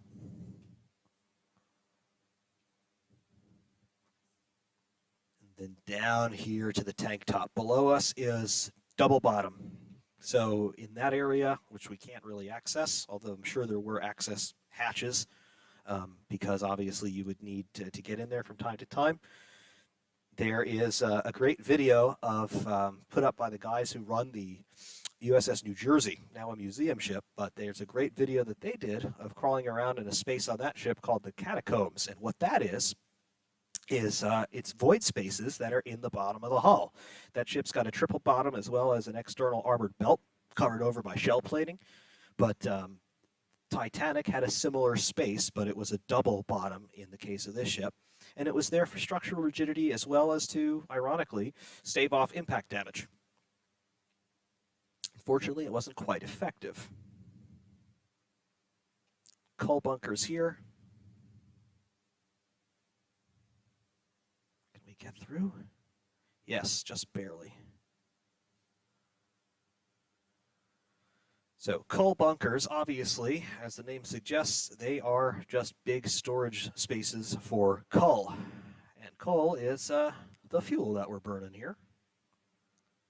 There were oil-fired ships in this period, but obviously the Olympic class as built were not oil-fired. Olympic was eventually converted to burn oil, but in 1912 they were all coal-fired.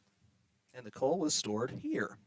In addition to being the fuel source, it was also very important for the overall ballasting and trim of the ship. So you would have people called trimmers who would arrange the coal in the bunkers Number one, to make sure that you have a steady supply of coal accessible to the stokers here, who are physically shoveling the stuff into the furnaces, as you can see here, but also to make sure that the ship is running on an even keel.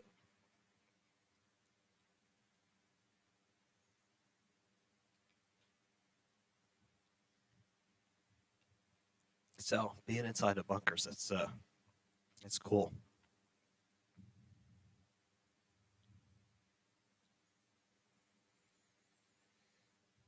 Olympic and Titanic, I'm not sure about Britannic, but Olympic and Titanic were known for having persistent port lists.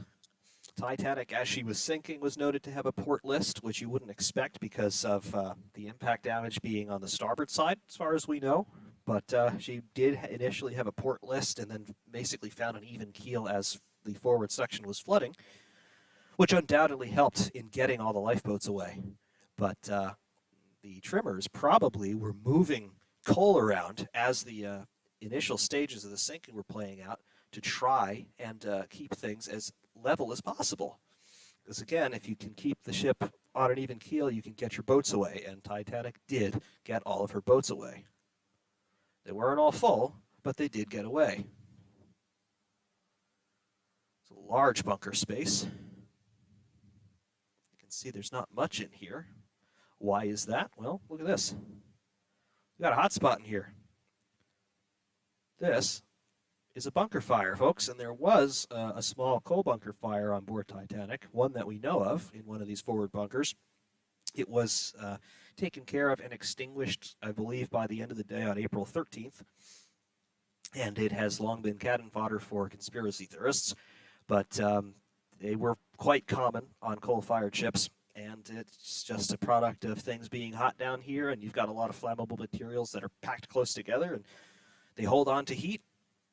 You get bacteria in here that have chemical reactions with the coal, with the steel, with moisture, and sometimes it's actually enough to spark off a fire. So that happened aboard Titanic. There were numerous bunker fires aboard Olympic and basically every other coal-fired liner of the time. Not a one was ever sunk because of a bunker fire, Titanic included.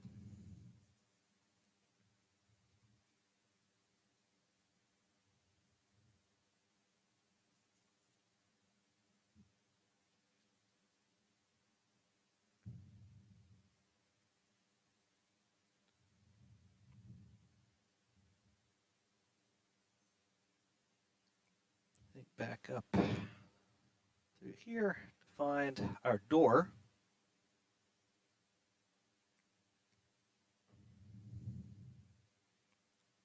We go. These tanks, I'm not sure if they would have been for water or maybe compressed air. Given the plumbing, though, I think they're probably water. There wouldn't be much use for compressed air in a space like this. But there we go. And this is back up to Scotland Road.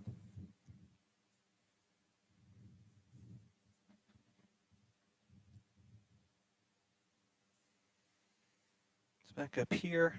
It's another steward's lab. That is boiler room 5 and boiler room 6. So heading back forward, more third-class accommodations here. And this is the number 2 cargo hatch, I think. Inside the aft well deck. Or the forward well deck, rather. Then heading up to F deck, this is number 1 cargo hatch. No, this is still number 2 cargo hatch. If you look up, there is, there's the navigation bridge windows and the forward funnel.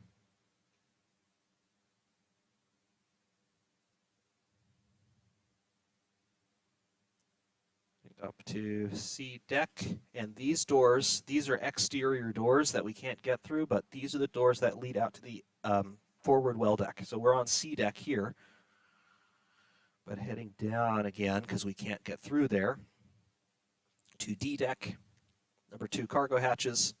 Here, the crew companionway. So this is a crew-only space heading underneath the forecastle. We go up to C deck. This is, aha, you're gonna like this.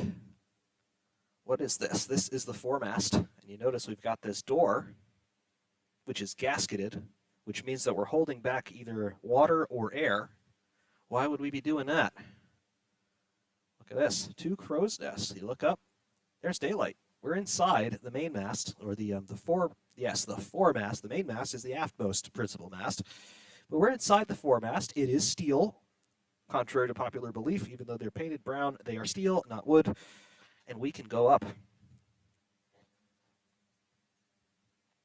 And here we are, the crow's nest. So this is the highest regularly habitable part of the ship. There is the signal bell. Would have been 3 strikes to that bell, accompanied by a phone call made from this box, telling the officer of the watch on the bridge, ice ahead.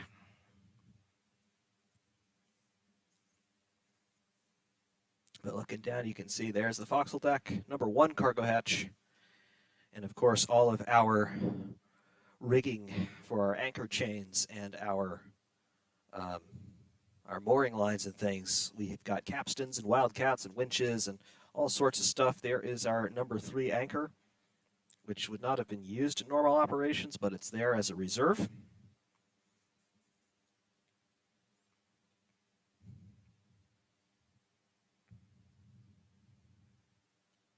And you can see that we have got stays here to put up a shelter here, canvas awning, in case the weather were really bad.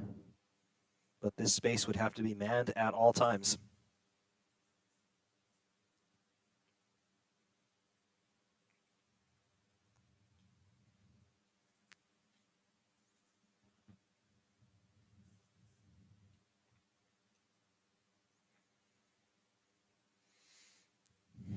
So leaving the crow's nest, that's the first class promenade. Interesting.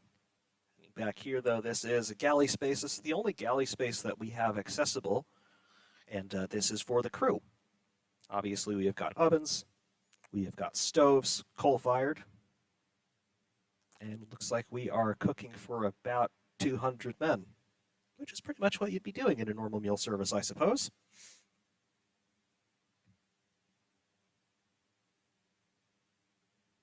Looking forward, there is the number 1 cargo hatch.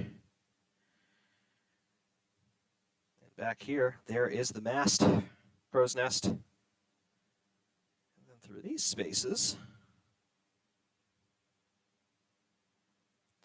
those are trunked stairwells.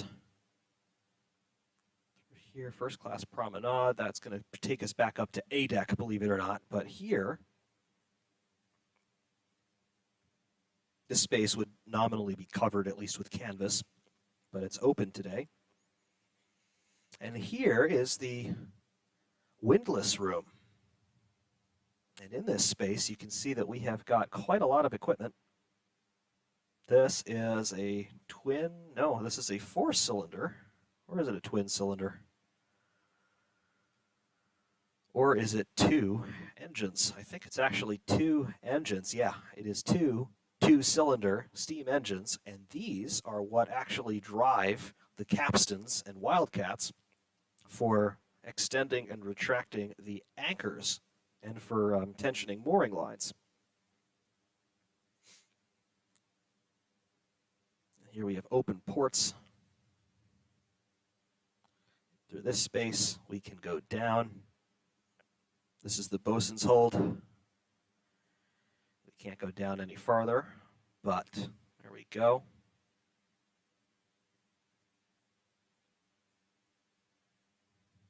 Back up.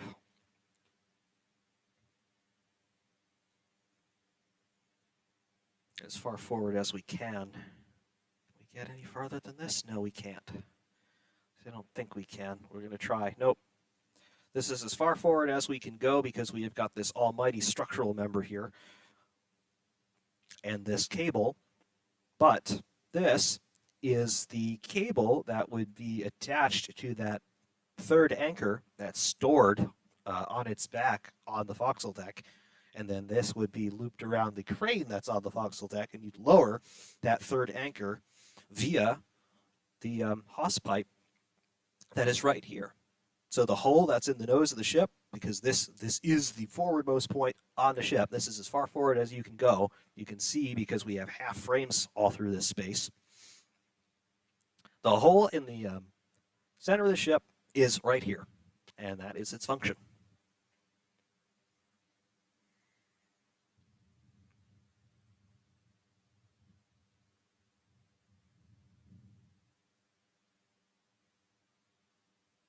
That is utterly extraordinary. There'd be a hatch here that you could get down into this space from the forecastle deck that we can't get into. Here you see hand cranks for the smaller capstans that are up on deck. So you'd be tensioning auxiliary lines here. Your handling lines that would initially be thrown onto the ship or shot onto the ship, whatever the case may be, because that was a thing as well, particularly if you're passing lines between ships. And you still see this today in military operations with underway replenishment. They will physically fire from a rifle. They will fire a line, a leader line, from one ship to another. And there's going to be some poor soul on the other ship who's standing ready to catch it. And then they will loop that around a capstan, and they start rotating the capstan to pull the main line over. But I'm assuming that these were for a purpose like that. Another electrical box here, and you can see just the hull shape as we start to expand as we head aft. But yeah, this is the windlass room. And machinery like this is still used today. Again, I'll talk about the USS New Jersey, which, again, if you don't know what that is, it's an Iowa-class battleship. It's a museum ship at Camden. But windlass room in there looks an awful lot like this. There's a lot of the same equipment. That ship is also a steamship.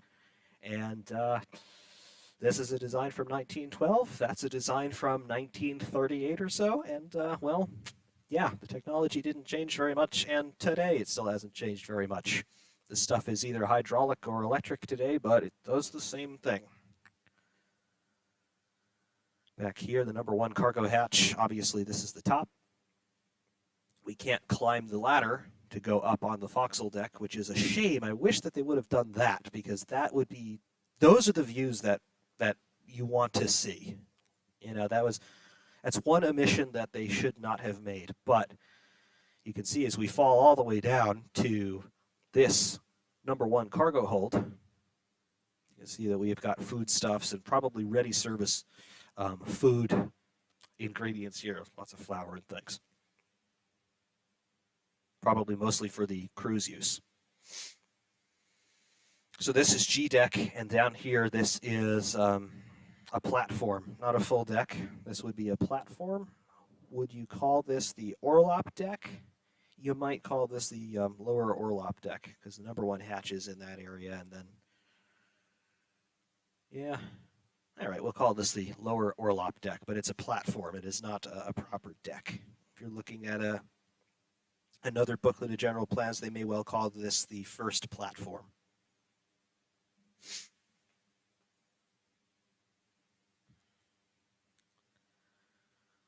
There is another space. I don't know if it's accessible from here or if it's accessible at all. But associated with your mooring lines and anchor handling equipment, there is another space that is really important to that end.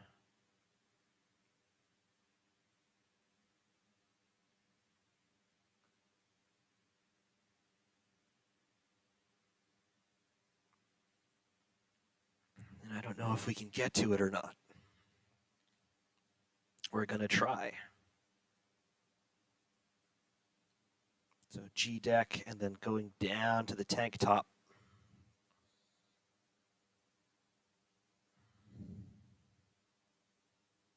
Can't go any farther forward. This is the fireman's tunnel, or the fireman's passage. This is the primary access for the engine room crews and the boiler room crews to get to their stations down here in the respective engine and boiler rooms. Notice it says men must break step. The reason for that is you're standing on the tank top. So below here, you're in your cellular double bottom.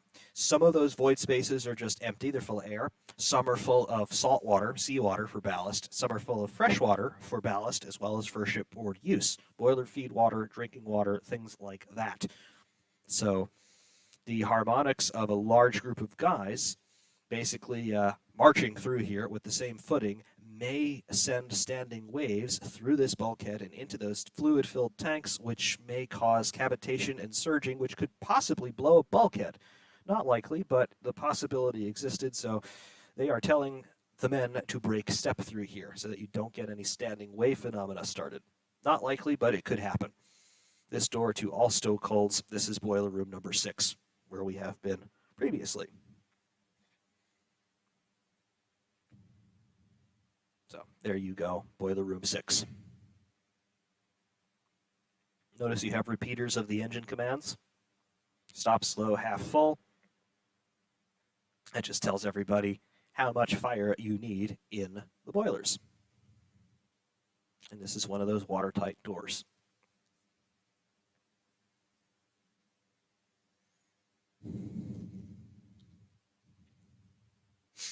Go back into the fireman's passage. Orlop deck, lower orlop deck. Just want to get a sense of where we are. Tank top, fireman's passage. So number 2, cargo hatch.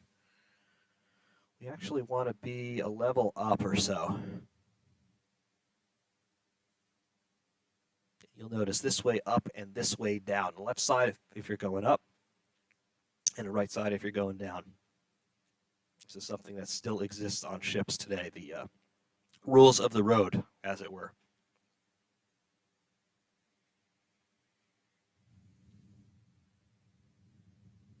So here, this is G deck. Orlop G deck is, we are at G deck right now. Number 6 boiler casing, number 2 hatch. This is number 1 hatch. Or is it? Can't go forward.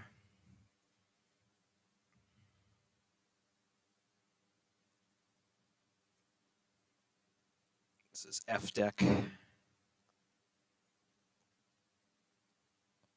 Yeah, it's number 2 hatch.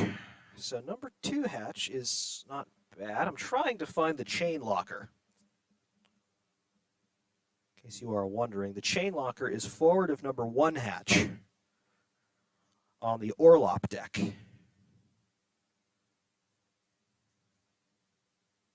Which I would call first platform, really. Crew berthing, obviously. Again, very reminiscent of similar spaces on military ships.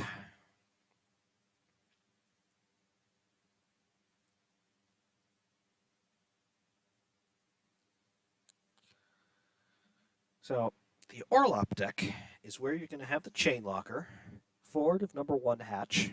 We are in crew berthing here on F deck. In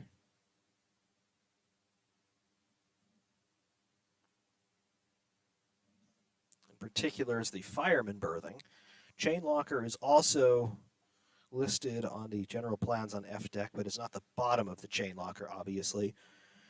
So the top of the chain locker appears to be on F deck. The bottom of the chain locker is either on G deck or the upper orlop deck. Let's see, lower orlop is the peak tank below the chain locker.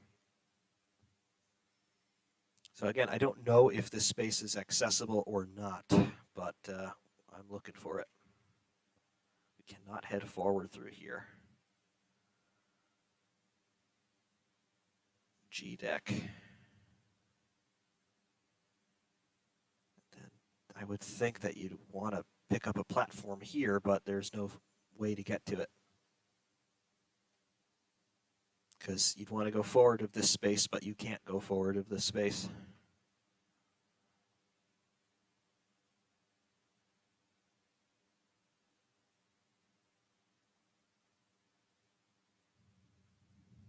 Regardless, if we just go through number 1 cargo hatch, there's no way forward of here because we've been in here. Number 1 cargo hatch is right where we are, and then forward of it, it's just a hold. Orlop deck.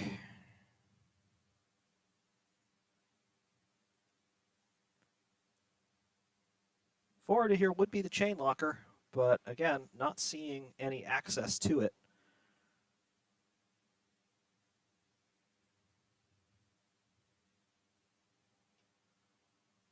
So we're on F. Here is E. These spiral stairwells are very easy to go down, not as easy to go up. This is D. And again, that's number 1 cargo hatch. This is C. And then we're back to the anchor windlass room. Directly down from this space would be the chain locker. Like, these are the hose pipes that lead down into the chain locker, but I don't see any way down from here. Like, this would be one of the ways you could get down. I would assume that this is the access to get down toward the chain locker, the bosun's store. But we cannot go down through this hatch. We can look down there, but we cannot actually go down. So I guess no chain locker for us.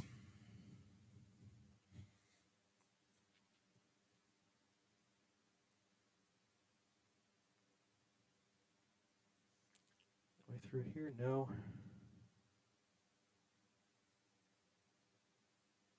And no way through here, no.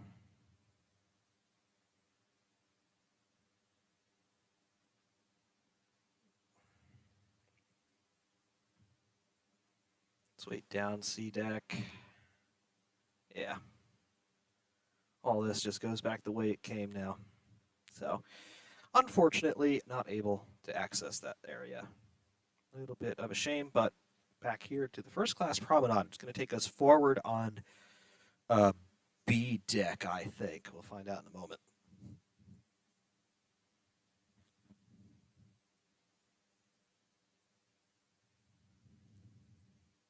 Actually, yeah. Yep, there it is. Or is this, no, this is the A deck promenade. Normally, the crew would be using these stairwells as we talked about before, but not modeled here yet. Below us is B deck, the external promenade you can see, and then the well deck, which is unfortunately inaccessible. But regardless, there it is. So back along the A deck promenade.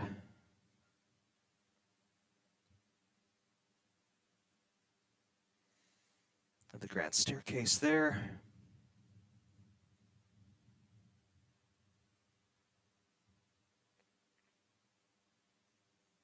And then back up our trusty stairwell.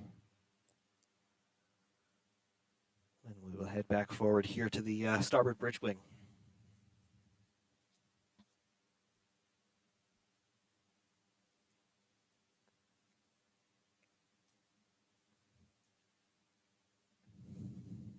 Loading splash screen there of the radio room. Officers' quarter here. This is officers' country. This would have the blue tile if we were in the Navy, but obviously we don't. And this is the top side aperture of that stairwell that we cannot access at the moment. And then here we are on the bridge. And that is the view. This would be the best seat in the house as far as I'm concerned. But there it is. Demo for Project 401 here by the Titanic Honor and Glory guys. It's the most accurate and the most complete recreation of Titanic ever in the digital space. It's only going to get better. I don't know when we're going to have a full release on all of this stuff, but what we have so far is, well, it's better than anything we've ever had before. It is monstrous, absolutely monstrous in terms of the undertaking that this has been and will continue to be for quite some time, I'm sure. But what we already have is just phenomenal. I mean, the fact that I'm able to find my way around using the actual plans that they built the ship off of, it says something. It absolutely does say something. Eventually, they're going to have all of that loaded into the game, so it's going to be a quick reference handbook, basically, where you're going to be able to hit a button and, oh yeah, I'm here. But for the moment, you need to be familiar with the ship yourself or have a good reference point. And in my case, it's both, so that's cool. But yeah, that's what we have got here. It's a really cool project. I'm glad that they've continued to work on it. I'm glad that it's gotten this far. And I can only hope that it will get farther still. Because, like I said when we took a look at the complimentary release to this, the 2020 release of Britannic, Patroness of the Mediterranean, where you had a similar sort of experience in that game, which was a tech demonstrator basically, similar to what this is, but this is on a larger scale. But the merit that this has in terms of being obviously something of entertainment, but also for an academic study, for historical value, for historical awareness, this is truly unique. This is something unparalleled. And it's something that needs to continue, it's something that needs to survive, and it's something that needs to be seen through to completion. So if you are at all interested in maritime history or history in general, and of course in particular the story of the transatlantic passenger trade of the turn of the 20th century, yeah, this is something that you ought to get behind because this is phenomenal. I mean, again, I'm using the actual blueprints that they built these ships off of, and I'm getting around and finding things that line up and it makes sense, and these guys have literally gone through and counted rivets in places, and they match up. So that's what you're talking about here with this product, and it's only going to get better. We still only have half of the ship here, and I have filled 2 hours touring half of a ship. And we didn't even see all the spaces available in half of the ship. So if you want to see the other half of the ship, if you want to spend 4 hours touring the whole thing, and then if you want to have a story-based game experience set on the Titanic, well, give Titanic honor and glory a look. Link to all of their websites and all of their stuff in the description here. Yes, definitely take a look at these guys. Support them if you can, because this is something that I have wanted to see for basically my entire life, and it's finally starting to come to fruition. And I know that there are a lot of other people out there who are equally excited about this. So, again, if you like what you're seeing here, this is still just about half of just the model of the ship. Never mind the actual gameplay that eventually is going to be happening here. So give Titanic honor and glory a look. Links to all of their stuff in the description here. And seriously consider supporting them because this is just almost on the level of divinity in terms of what they have done in modeling the ship and keeping that story alive, which, of course, is something now that is up to us because there's nobody left on this earth who experienced this for themselves. So do give them a look if you please. Until next time, though, Ferrari Man 601 saying thank you all very much for watching, and of course, we will see you soon.